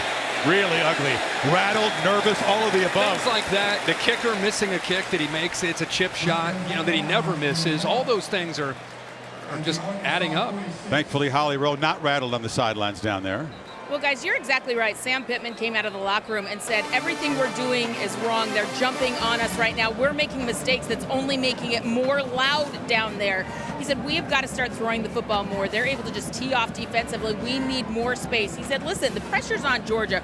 We've just got to be able to drive it down the field and put some more pressure on them. They're going to use first down throws more on that you'll see in this offense. And they did that in that last drive. It just got messed up because of penalties. Yeah, another penalty, another 3-and-out, an ugly punt, and Georgia starts in plus territory. The 46. This is like deja vu, right? And the whole thing has been tilted in whatever direction Georgia's moving. Cook breaks the tackle at the line and Again, gets about 6. And I'll tell you, the body blows that they endured in the first half with what Georgia didn't throw it all over the place in the first half. Georgia ran the ball, and play after play, they consumed clock, body blow, and then you're not getting any help from your offense. You just wonder when that can start to impact the tackling and the mental, the mindset of Arkansas's defense. Cook near the marker. You know, Kirby Smart loves boxing. He got into a whole boxing conversation with us yesterday. He says, in boxing, weight class matters. If you can be a heavyweight against a welterweight, you can throw those body blows. It can accumulate. This was almost a first-round knockout, but they continued to pound away. White again. And this is just an average first down play for them today. Moved to 6 again, 5-6 more yards. Again, they're just getting such a good push up front. Now, normally you would say from the left side, because that's the strength. 54 Schaefer, 69 Sawyer, but it's really been across the board. They have done a really good job. I keep bringing up the tight ends. Don't want to exclude them from this because they have a lot to do with just that push that you're seeing.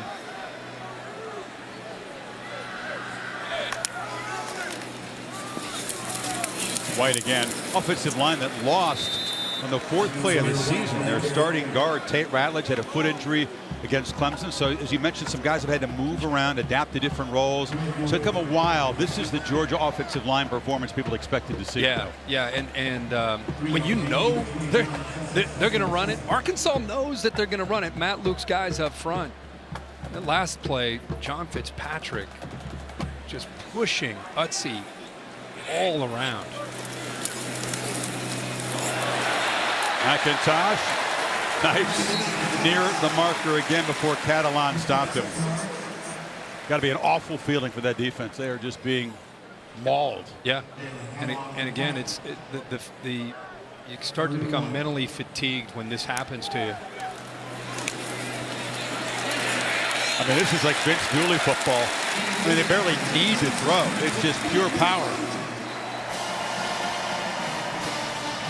And as you're going through a day like this, the offensive line and the running backs gain more confidence with each carry, and the defensive line and the linebackers are losing confidence with each carry. This is where Arkansas, they need a fumble. They need something, obviously, to happen to try to regain some confidence and some momentum. A fumble they can take back to the house, maybe. Yeah. It's a 12th straight running play that Monken has called, of course, going back to the first half. That's a rarity in modern college football, unless you're, he's calling it like his cousin. Tied at Army, right, with the wishbone. Yeah, Jeff Monken at Army does. This is his kind of offense. But it is, for people that are used to watching spread, throw it around 50 times a game, this is the antithesis of Mike Leach and Mississippi State.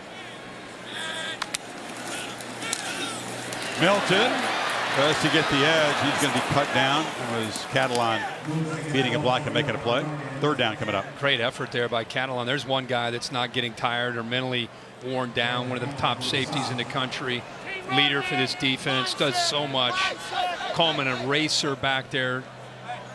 Hasn't had a chance to really show what he can do in this game. But I just love look at his face. You can see he's fighting.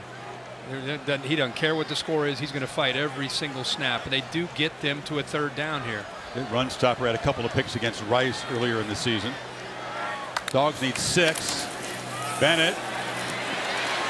Well, still not going to attempt to pass. Didn't have anybody open. Scrambled and forced out by Bumper Poole. And here comes the field goal team. Yeah, that's a win, obviously, for Arkansas. Good job in coverage that time. They took away the tight end. They tried to sneak Fitzpatrick out into the flat. But he was taken away there by Joe Fouché. Took him away in the flat and get that offense off the field and have to settle for a field goal. But Lesney is settled in after a somewhat rocky start to the season. Missed one against Clemson. It was good earlier from 46. This one from 30. And he gets it inside the right upright. Georgia, short field, adds 3 more on, 27-0.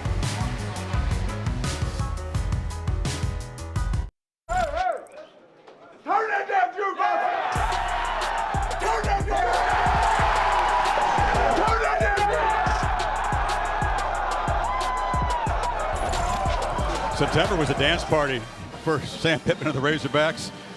That jukebox he's got a few more slots, but he's got some classic CDs from all different genres, and they were just dancing around, having a great time.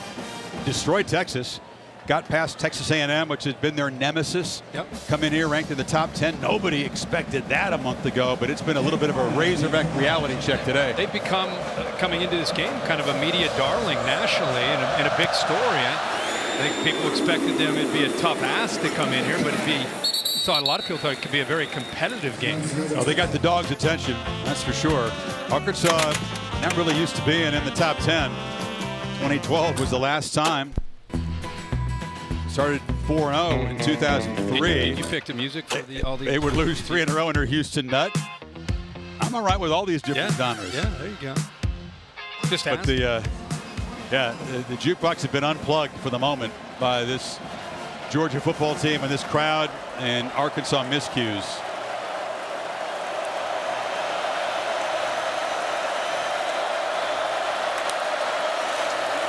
Option pitch, Rocket Sanders on the edge, and the Rocket never gets to launch. Lewis Seen and that Dogs pursuit. Tyndall was there as well. Well, Lewis Seen is known for his ability to come up and run support, speed option. He's got to take the back, and you could see Tyndall and Lewis Seen there. They knew it all along with that. They read speed option. Quarterback's taken by the end. They have to fill the alley. Good job. Jefferson looking to throw on 2nd and 10, and the pocket collapses. Dean affected him first, slammed to the ground. Wyatt helped out. Well, there's nowhere to go with the ball. This is a coverage sack that Dean eventually gets there, along with the help of Wyatt. Look downfield as he's trying to figure out where to go with this football. I mean, look at this. Look at the coverage. Where's he going to go with the ball, right? I mean, he's got nobody there to find open, and eventually Dean takes it away. But that was a long, developing play with only 3 receivers downfield, all of them downfield pretty far, and nowhere to go. And the ball comes out. Catch made along the sideline, short of the marker.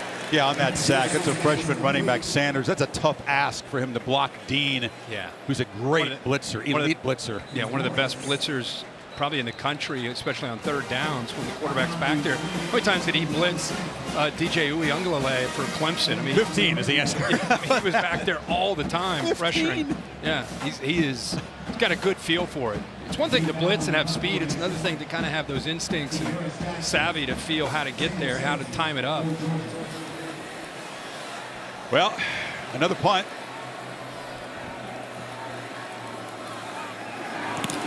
Power gets it away. That's a pretty good effort. Jackson drifting back. No fair catch. Eludes one man at the 18, and the pursuit grabs him at the 20.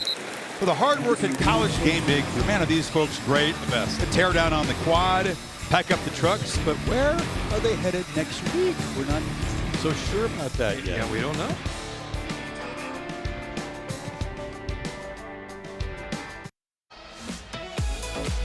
Goodyear Blimp providing aerial coverage, making the plays that move you forward. Goodyear, more driven, above the 10th largest stadium in college football. About 93,000 here at the start, making noise.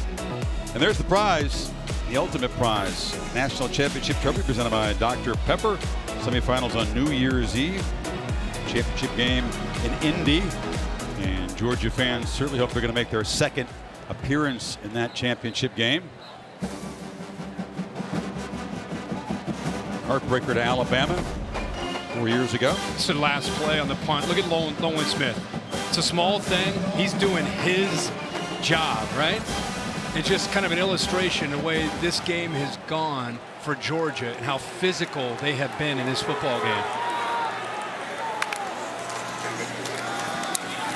White slips a couple tackles, loses his shoe, and gets dropped at the line of scrimmage by Trey Williams. There's Trey Williams showing up. 2nd time we've seen him kind of flash. He's had a heck of a start. A super senior who came over from Missouri, 18 starts at Missouri, and known as a pass rusher, but because of his quickness, he has an ability to get upfield. He got there initially, and White, because of how physical he can run, got away from him, but just disrupting the timing of the play for Arkansas. He's one of the guys who had experienced this before when he was a Missouri Tiger. They came here in 2019 in a loss to Georgia. Handoff underneath to Cook. He ran inside that edge rush. Bumper pool on the stop. It'll be third down. I don't remember Georgia being this deep in their own territory the whole day. No, they haven't started this. You know, I mean, it's this deep. Not that they don't mind driving the length of the field and chewing up clock, but see what happens here on this third down. Well, they scored in their first 3 possessions, got the special teams touchdown. They've lost their edge a little bit. There hasn't been much urgency. There have been a few miscues, and they haven't been marching the field since that quick start. Cook is split out way to the right. Bennett's looking back the other direction. The completion is underneath, and slammed down is McConkey. Did he catch the ball far enough? Yeah, they're going to spot him short. It's really close. McConkey has had to come on for this offense with all the injuries. I thought he got up there.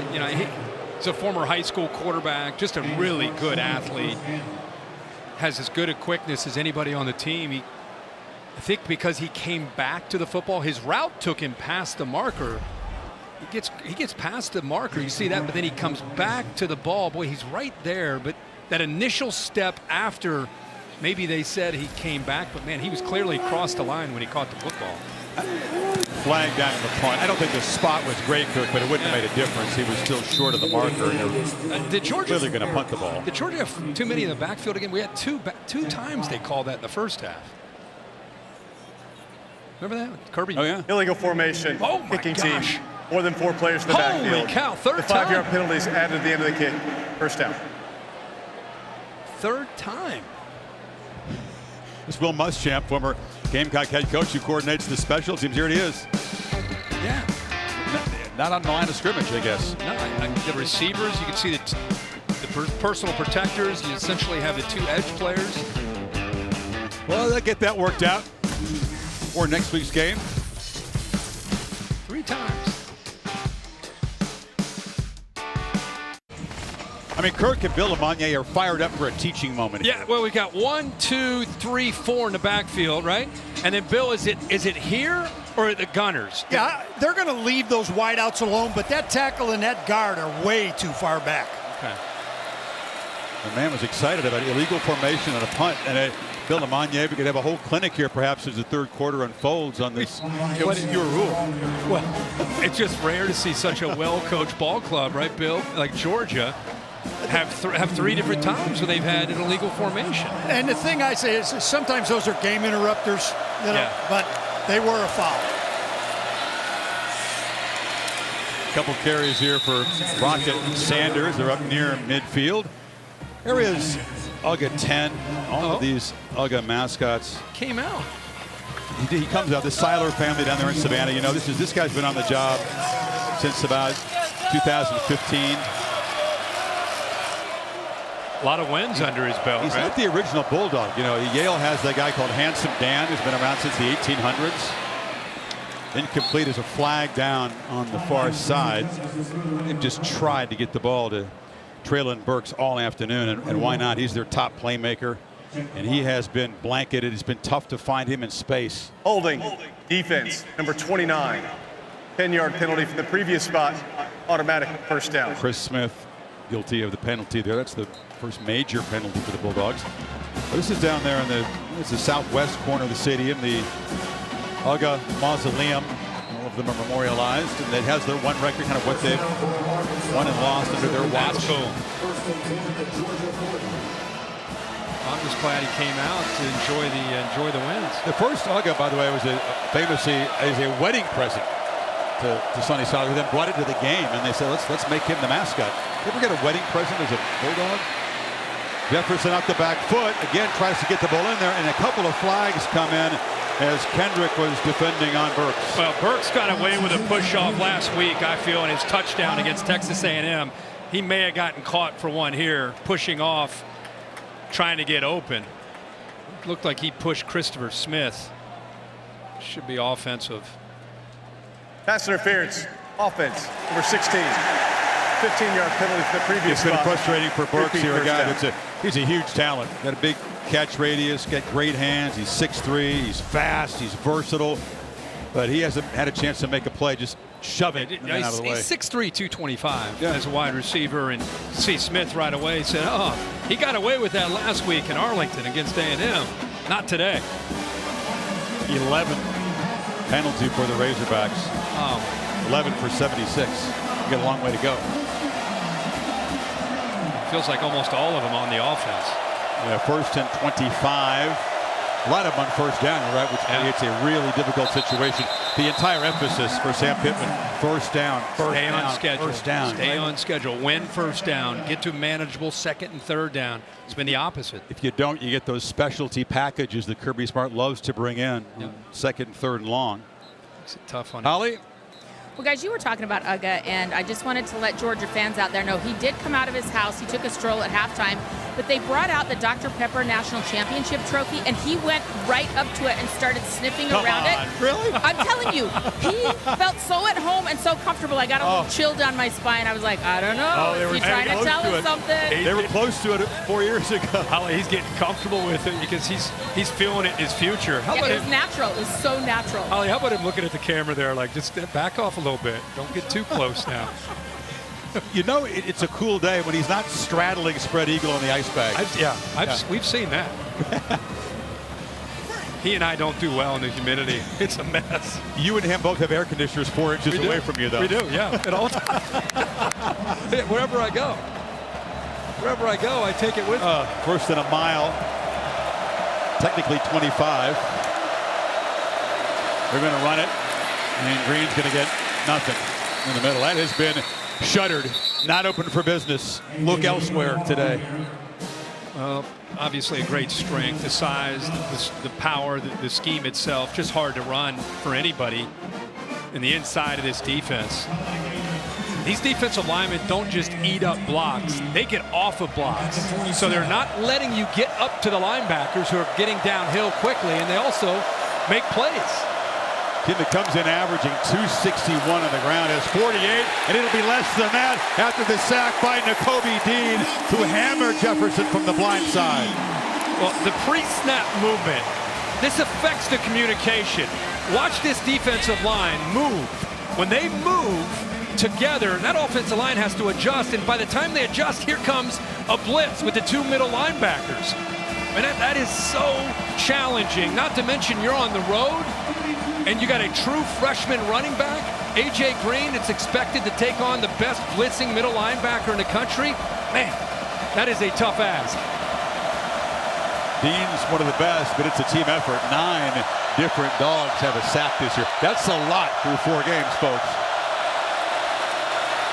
Jefferson this time has protection and then checks it down. Completion on the sideline of the tight end, Blake Kern, and he gets some of the yards back, but nearly enough. They had to go all the way to the.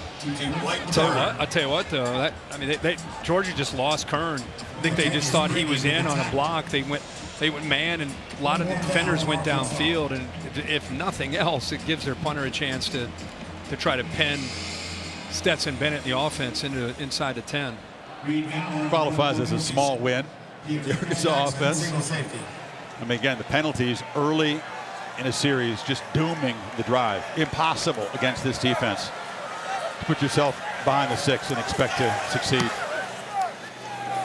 Bauer drops the point, kicks it very high, and a fair catch made by Jackson at the 6-yard line. Tomorrow, Sunday NFL Countdown. We're in Foxborough ahead of the Bucs-Patriots game. There's a couple of storylines involved in that one. There, neither guy being very talkative about the Brady-Belichick matchup. And then Monday Night Football in Los Angeles. The Chargers against the 3-0 Las Vegas Raiders at SoFi Stadium. Raiders doing a great job. Steve Levy and Louis Riddick and Brian Griese doing an outstanding job on ESPN. You got the Mannings on ESPN2, so you got whatever you're looking for. But yeah, it's been fun. That Chargers team too. How about the job they've done offensively, just continuing with Herbert? That offense has been great. And when you're a young quarterback going to the league, it's all about the fit, right? All about the guys you got around you. And Herbert's got a good situation. We've seen so many rookie quarterbacks really struggle in the NFL. Yeah, the fit. Yeah. So far, it's early. It sure is. I mean, that's the thing that sometimes gets overlooked on draft day. We watch these college quarterbacks, and wherever they're going, especially if it's in a top 5 or top 10 pick, it's not always a great set of circumstances. I mean, you can look at all the greats, Peyton, Troy Aikman, a lot of these guys, they had to wait a year or two for the game to slow down and also better pieces around them. Trevor Lawrence, Zach Wilson experiencing things they never experienced in college. It's kind of part of it, though, you know. Cook kind of cutting and navigating his way. Catalan tackled him. Well, usually these linebackers don't let ball carriers this year get outside of them. Usually they're able to kind of get that outside shoulder upfield and set the edge because the corner's gone. He's playing man, so if the inside backer Poole is not able to get there, there's a lot of running room outside.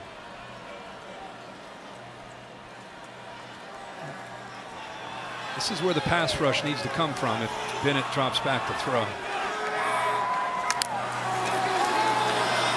Bennett hasn't been pressured all day, and he's going to launch downfield. A couple of flags are down, and incomplete. Another flag at the end of the play. Burton was being defended by Catalan. Well, the Arkansas had a player just lined up off sides. And the safety that came up all the way up to the line of scrimmage to cover Bowers, he lined up off sides just playing man. That was one of the flags.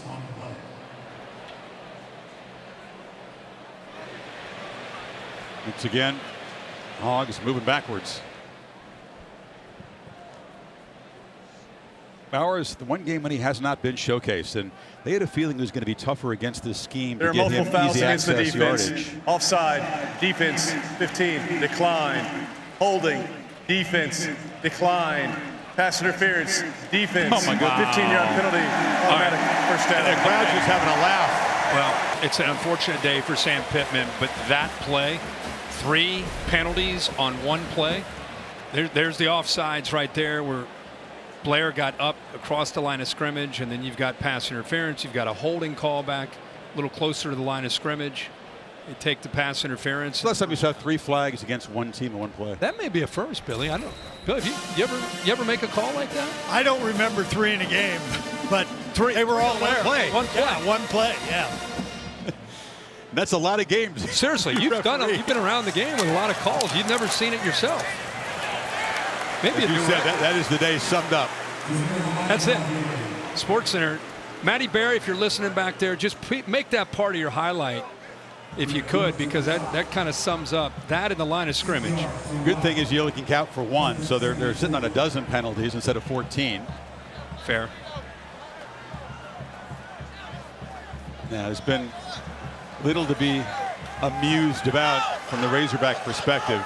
This was their first serious taste of adversity, and they'll take away a lesson from this game, but they're not going to be in the top 10 any longer. Jackson makes the catch. It's another first down. And let me just say this. If you've not seen Arkansas play this year, this is a program that Sam Pittman took over. They didn't know how to win. And what they have experienced in his second year as a head coach, it was a newfound confidence. They're in uncharted waters where there's expectations and a high ranking in the top 10. And they beat Texas, and they beat A&M, and they deserve that recognition. But the lights got bright. They walked out on that big stage, and they're going to have to learn a valuable lesson about growing as a program after today. Bennett kept it and then just lofted it in the green grass up over the head of Jalen Johnson. You know, when you take a program that's been off the beaten path and you put them right on that big stage, it's probably like tennis. When you get, honestly, when you get all of a sudden on the big stage at the U.S. Open or Wimbledon, and it's a player that's maybe not ever been out there and they've been playing great and they get out on that big stage. Yeah, you got Djokovic, Federer, and Nadal across from you. Whoa. It's not just the player you're dealing with, it's the energy of the event that you're dealing with. And Arkansas, I think, has had to deal with that. Very different sports, my true loves, but yeah, your point's well made. I mean, in tennis, you're out there alone, but you're not getting hit. Right, but I'm just saying, I'm talking about the magnitude of walking out there on center stage. No, and until you've been there, you don't know, and it doesn't matter what the sport is. Yeah. And they clearly tried to get ready in Fayetteville, but it's a learning. You know, they got Ole Miss next week. They got Auburn coming up. So you want to learn from this and move on. See if the Dogs snap it or if that's it for the third quarter. Well, that's it. Georgia tacks on a field goal. 27-0 in Athens. At the end of 3, 4 fingers in the air for the number 2 Get him up. team. Get him up, Chris.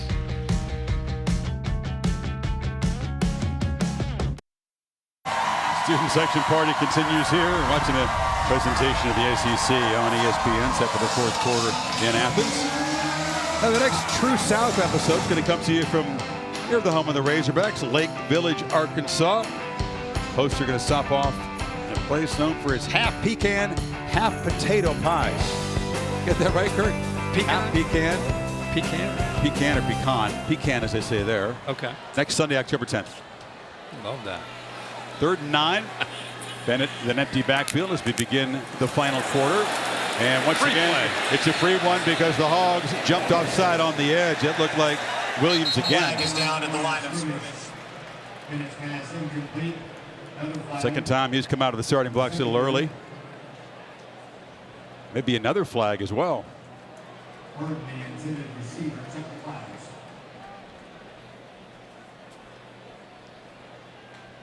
Offside. Defense, number 55. Penalty is declined. Holding. Defense. 10-yard penalty for the previous spot with a legal forward pass that includes an automatic first down. Only 2 that time on Arkansas. Only 2 flags. Well, except the holding.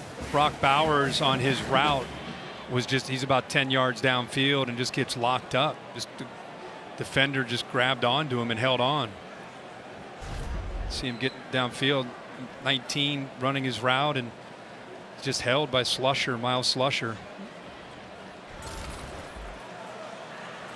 Bowers without a catch. Targeted just once today. Milton tries the middle. Look at that. Look at him just push the pile.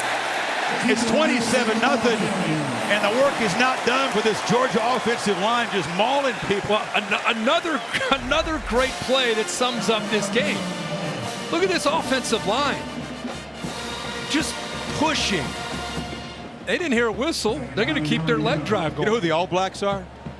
The New Zealand, like the rugby team. Oh, yeah, I've seen those. Yeah, I've seen it. They look like the scrum. It did have that feel. Maybe the guys looked overmatched. Coach Monken to our right here, maybe he'll simmer down a bit with 27-0 lead, seeing that push from his line.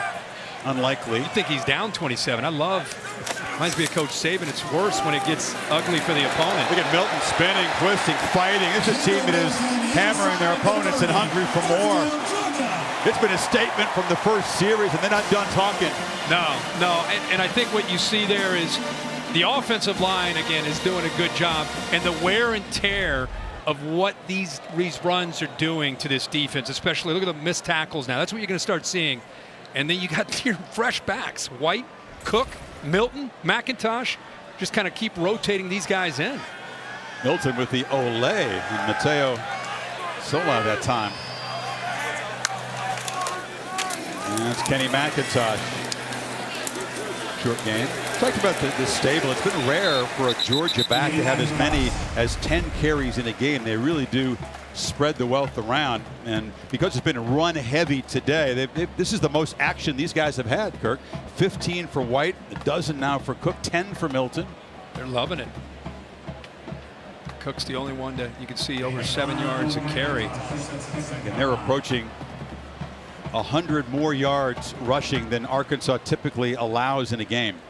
It's 215 for the Dogs and counting. McIntosh. And this Georgia crowd, a lot of them are still on their feet, just appreciating what they're seeing. I think Stetson Bennett's loving it too. He can feel it being down there. Darren Brown, my spotter, his team spotter, just had an interesting observation about the offense. Almost feels like they're taking on the personality of the defense. You know, the defense plays with that bully mentality. This offense today against Arkansas, just whipping them up front. It's been a while since they've reached the end zone. They've lost their focus a bit. You sense that some things were said on the Georgia sideline about this series coming out and reestablishing dominance, and it's worked. 11th play of the drive here. White knifing into the secondary, makes the tackle and dives for the end zone. Dogs pouring it on.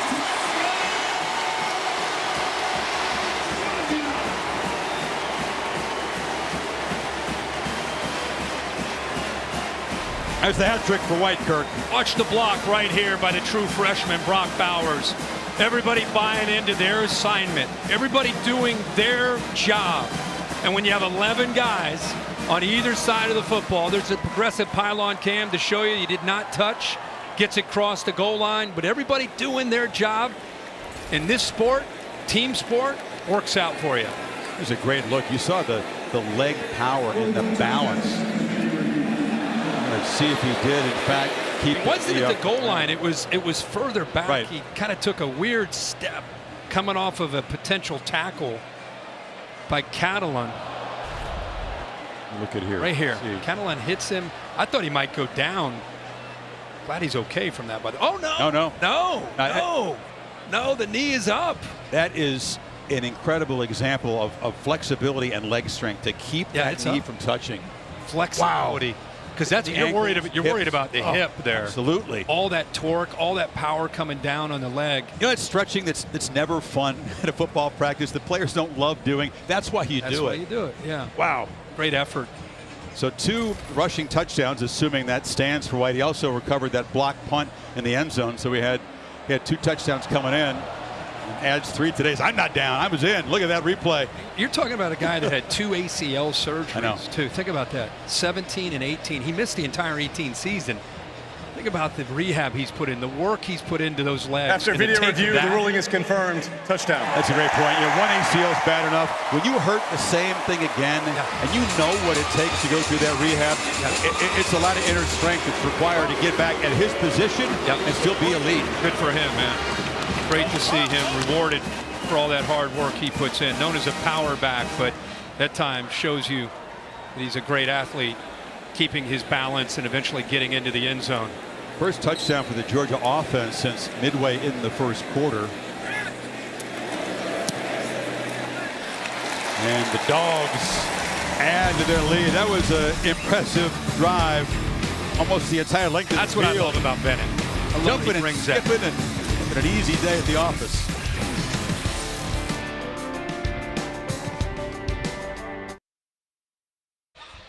Bama Ole Miss warming up in Tuscaloosa. Then tonight, Florida Gators ranked number 10. A challenge in Kentucky. Gators about a touchdown favorite in that one. Georgia fans can just tune in tonight and scout because you just got the game, the cocktail party, end of the month. Auburn is up next for Georgia on the Plains. Wow. Speaking of Plains. Geez, they're stacking up, aren't they? Look at that. A lot of traffic. Concerned about that traffic jam? Am I? No. You just sound a little bit concerned. No, just looking at that. All-State bus, almost a home game for Curtis Wilson, Atlanta base. What's your All-State celebration moment today? Well, usually we've got the primetime game. We got a noon kick. Right. We're going to go back to Friday night. A lot of talk about Maryland. This might be a time for them to try to pull off an upset against a top 5 team, and they turned it over a bunch. And the Iowa Hawkeye team playing really, really good football. Their defense has been sound all year. Spencer Petras, their quarterback, backs, receivers. Brian Ferentz calling the plays. They're a real Penn State up next, right? Penn State at Iowa City next week. Here comes Malik Hornsby. Don't know if KJ Jefferson's day is done, but the speedy backup, the freshman from Texas, delivers a strike to Burks. Just nothing after the catch. This is an elite receiver that Georgia's defense has just shut down today. Yeah, I mean, they've done a good job, I think, taking away every other aspect. And so when the running game's not working, the QB run's not working, you get into obvious play calling, obvious passing. It makes it tough on Kendall Briles. And of course, therefore, it's going to make it tough on Burks getting freed up. Play action, and Hornsby wanted to take a deep shot, just puts the ball on the ground, and now running for his life. He's electric, but sometimes interesting stuff happens when he starts running around with the ball. Yeah. I mean, he is very different style quarterback than Jefferson at 255 pounds. Hornsby has that quickness, but he's got to take care of the ball. Obviously, he's been watching his defense from the sideline all game, and now all of a sudden he gets out there, and I think his eyes and his brain are moving a little bit quicker than his hands and hold on to that football. He had a few moments like that when Jefferson got hurt against the Aggies, and he had to come into the game. 3rd and long, and it's time to be swarmed. New quarterback, same result. Adam Anderson with his 4th sack of the season. Well, he had nowhere to step up. He wanted to step up, but Quay Walker was coming in the middle. 7 back here. Watch him get freed up. Pushes the middle of the pocket, so 4 steps out, and that's what allows Anderson, who's maybe their best pass rusher, along with Nolan Smith, to be able to get that sack. Just fast, powerful guy. He's run a 4.47, has Anderson, obvious next level star. That's the 7th 3-and-out, Kirk, and the 9 Arkansas possessions. They had the one good drive, which ended in a missed field goal. Dogs back to work. About 10.5 to play.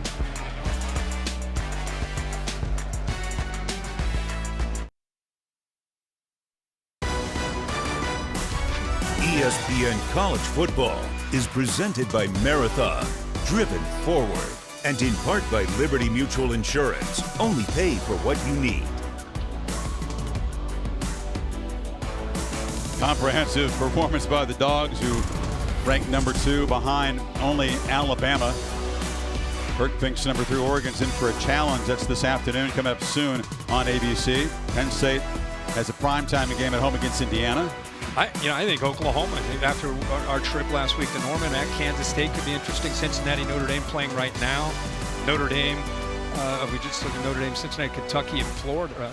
It should be an interesting game, too. I think Florida, Emory Jones playing a lot better. AT&T 5G bringing you the top 10.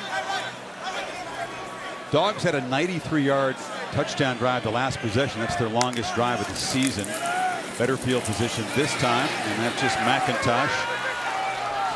The room of McIntosh, Milton, Cook, and White running behind this offensive line has been unstoppable today. Yeah, they've done a great job, and I think it's going to continue to the end of this game. You've seen a lot of different backs in the backfield. Combination of James Cook, White, Milton has taken his chance, but really it's the way this line is sustained blocks. And I talked about the tight ends helping out. Brock Bowers there, Darnell Washington as well. We've seen John Fitzpatrick. So to me, it's not just about the backs. It's really more about the line of scrimmage and the push that this offensive line has gotten from the opening drive all the way to this point right now. McIntosh up the middle. This will give people like Auburn, he's still plowing ahead, running really hard. All these guys are fresh and hungry to make an impact, and they have made one and then some today, Holly. Well, Chris, there's a lot of good Georgia fans watching this game today, but I want to give a special shout out. You did a story years ago on Game Day about all the fans in New York City who go to certain bars to watch the game. So there's a huge fan base at the American Whiskey Bar in New York City today watching this game.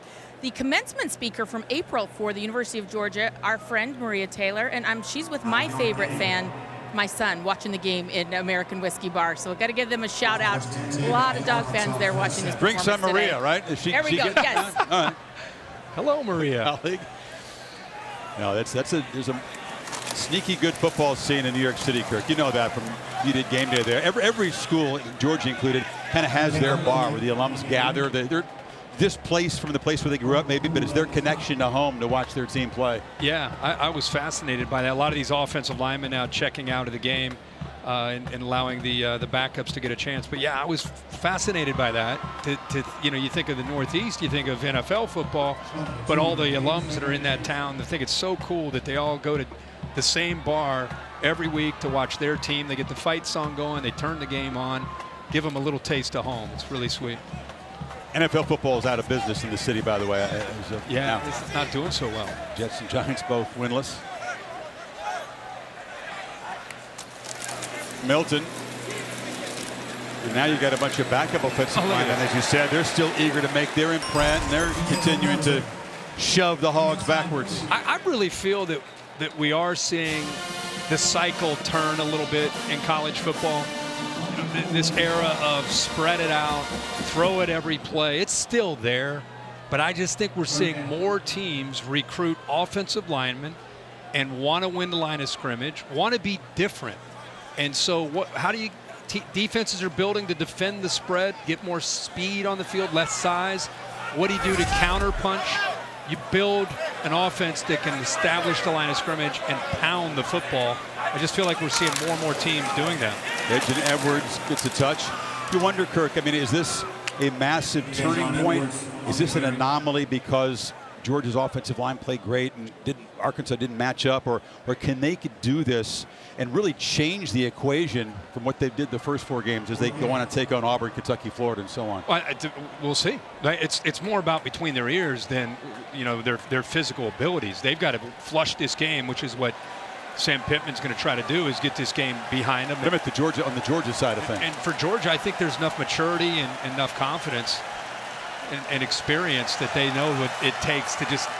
I think they expected to do this. If you talk to them privately, they're not surprised. McIntosh takes a pitch on 4th down. He's going to make a cut, get the first down, and he shows his quickness, his elusiveness. Just these backs complement each other with their skill set. And we talked about what lies ahead. They've beaten Auburn 4 out of the last 5. Never easy in Jordan Hare. Kentucky comes in here, and of course they call it #Revenge Tour, and the revenge tour for them defensively especially begins against the Gators, who took them apart last year. Yeah, and I think to your question and your point, I just don't think this team is a team that is going to get up or down. I think they're trained to look at every week, look at it the same, and I think, like I said, deep down, I think they felt they could do this today to Arkansas. They wanted to kind of challenge their manhood and see how Arkansas would respond. I think they'll put this game behind them pretty quickly. I want to see more how Arkansas responds with games that they have coming up.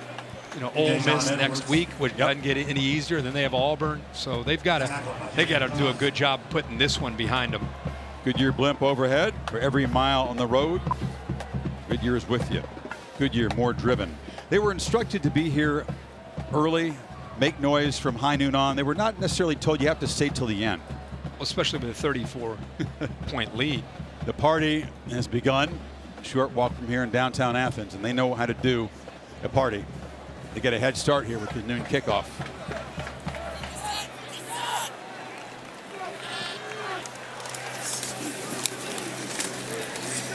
Edwards slam down.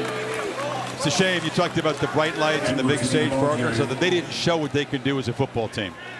The gap isn't this big. I mean, Georgia's better, deeper, and they came in ready mentally for this game. Arkansas did not, but this is not, as you said, a fair reflection of what the Razorbacks are in 2021. No, and now this is where the leadership, it's one thing for the coaches to try to get them to put it behind them, but the players are going to have to, the older players, they have a bunch of super seniors, going to have to put this one behind them and see what they can do. They can still have a great year. I mean, the way they played early in the year, if they can keep playing like that, this is an Arkansas team that can definitely bounce back from this embarrassment today. There's Jackson Meeks, who makes the catch on the long throw from Bennett. It's interesting to see, JT Daniels is the starter when he's healthy. He just couldn't go today. With the week's rest as they go to Auburn, he may feel a lot better. It's the kind of injury, Kirk. I don't know if you had that, but one day it's really painful. You can't throw. The next it kind of feels okay. So we don't know. It's week to week, day to day with Daniels. But what do you do if he comes back and he can throw next week? Well, I think, first of all, the injury has very similar to what Dak Prescott dealt with. If you watched Hard Knocks or you watched Dak throughout the month of August, they rested him a lot. I think it was a little bit more serious than what JT is dealing with, but I don't know, unless you give JT rest, I don't know how this goes away. It's a good one day, bad the next. True. He needs rest. He needs rest. Not as serious as Prescott's. Not needed today, but Lesney hammers it through. 37-0. Next UFC fight night is tonight in Vegas in ESPN+. Diego Santos takes on Johnny Walker. Light heavyweights, it's the main event. Prelims at 4 o'clock in ESPN+. The main event at 7 Eastern time, 4 Pacific. Well, this was a cage match.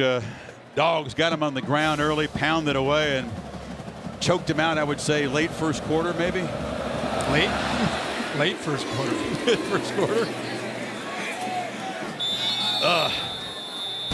3:45 to go. Dogs going to pitch a second consecutive shutout in the SEC unless the Hogs can do something very late here.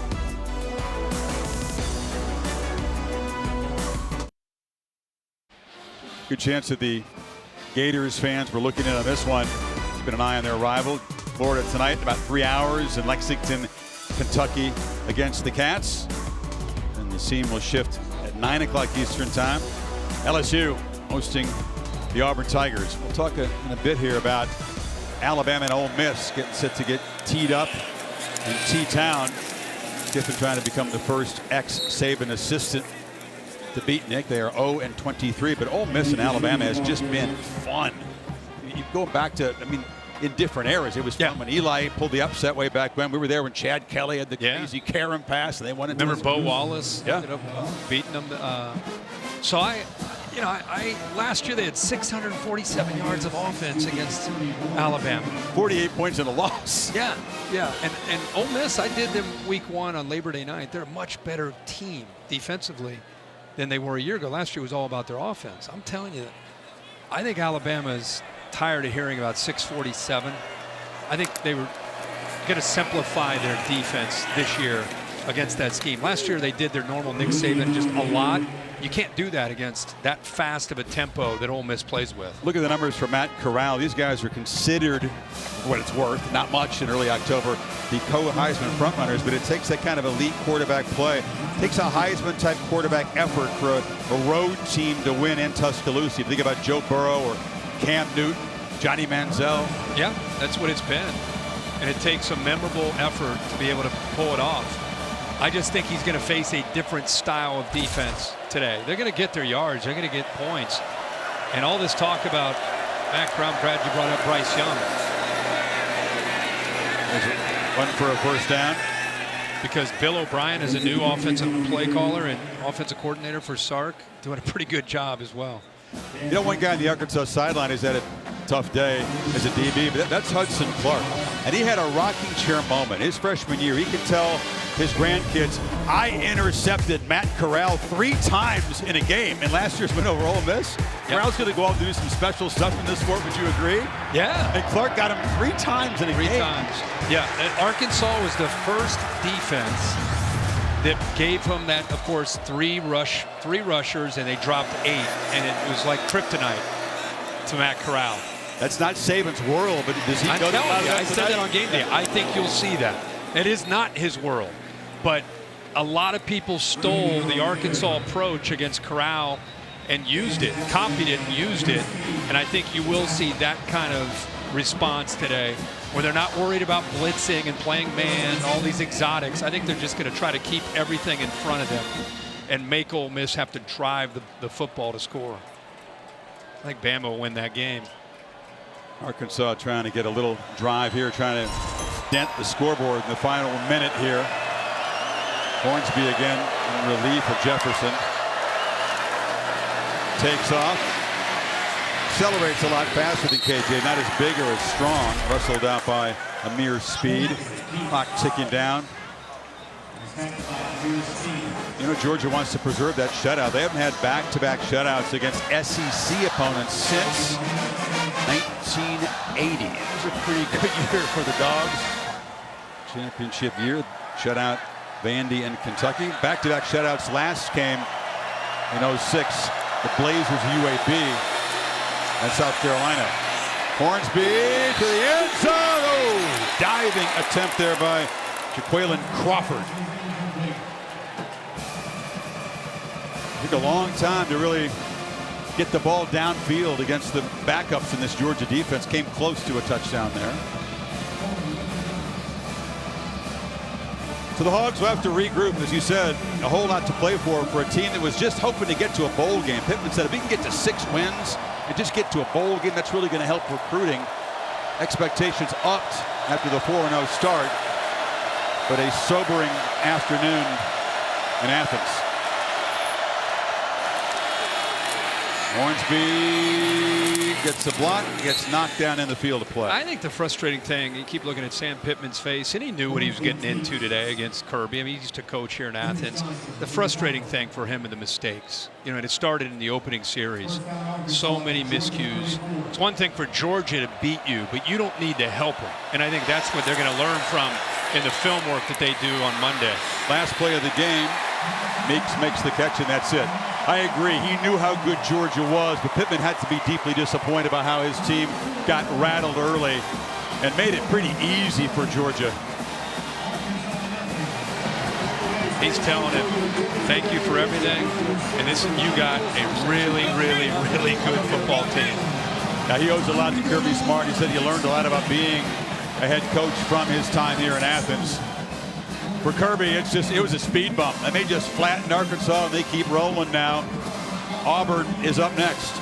Let's hear from Kirby Smart with Holly. Well, Coach Smart, this was the biggest test you've had perhaps so far. Number 8 team coming in here playing well. What did your team do to dominate? Patience. Remember we talked about patience? So patience gives you the ability to recover from anything. And this is a good football team we beat, okay? They got a really good football team. Sam's done a tremendous job, but so do we.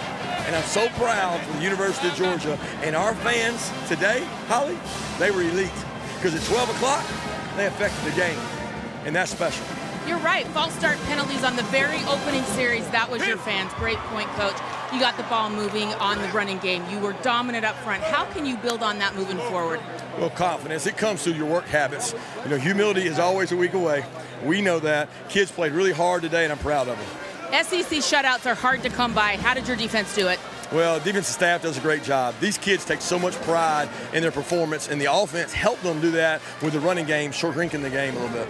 Patience paid off today. Top 10 win. Thanks, Coach. Thank you, Holly. Appreciate it. We're going to go, Dogs. Kirby has a high standard, but there won't be a whole lot they can find fault with this performance. It was comprehensive. The defense did its thing. Another shutout. Special teams completely dominant. The offensive line was what they hoped to have at the beginning of the season.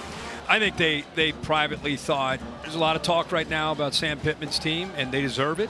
But we're going to see how physical they are at the line of scrimmage. You know, offensively, we want to be able to control things and run our backs, no matter who the quarterback is. Today it was Stetson Bennett.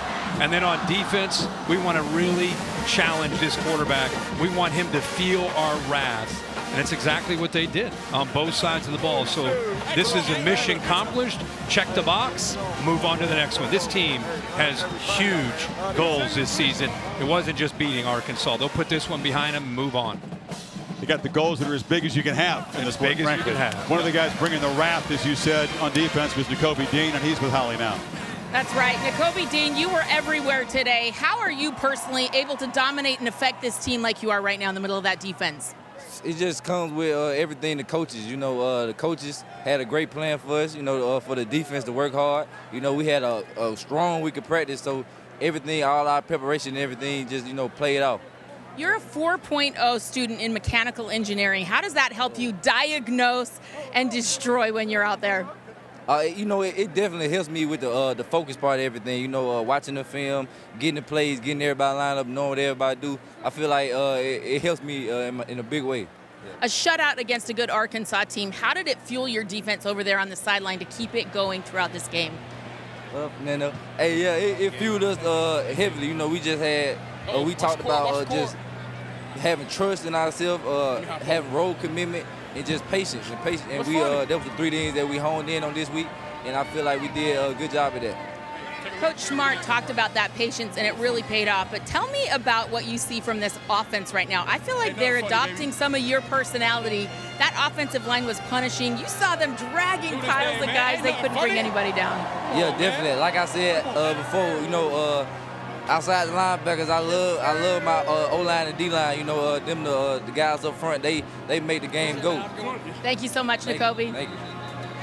Well, Kirby Smart had said the verdict was still out on this defense, hadn't really faced an elite offense.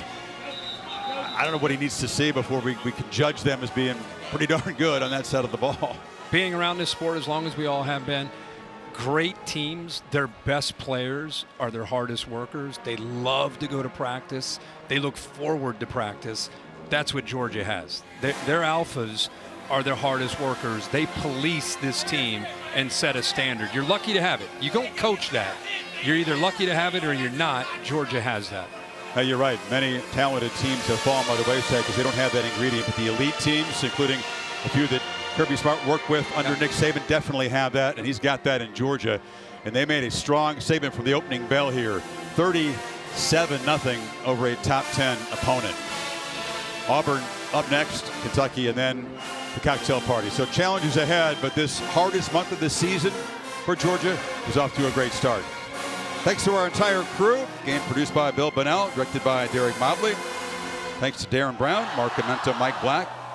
Up in the booth here. And for Bill, for Kurt, for Holly, I'm Chris Fowler saying goodbye from Athens. Now back to Matt Berry in the studio.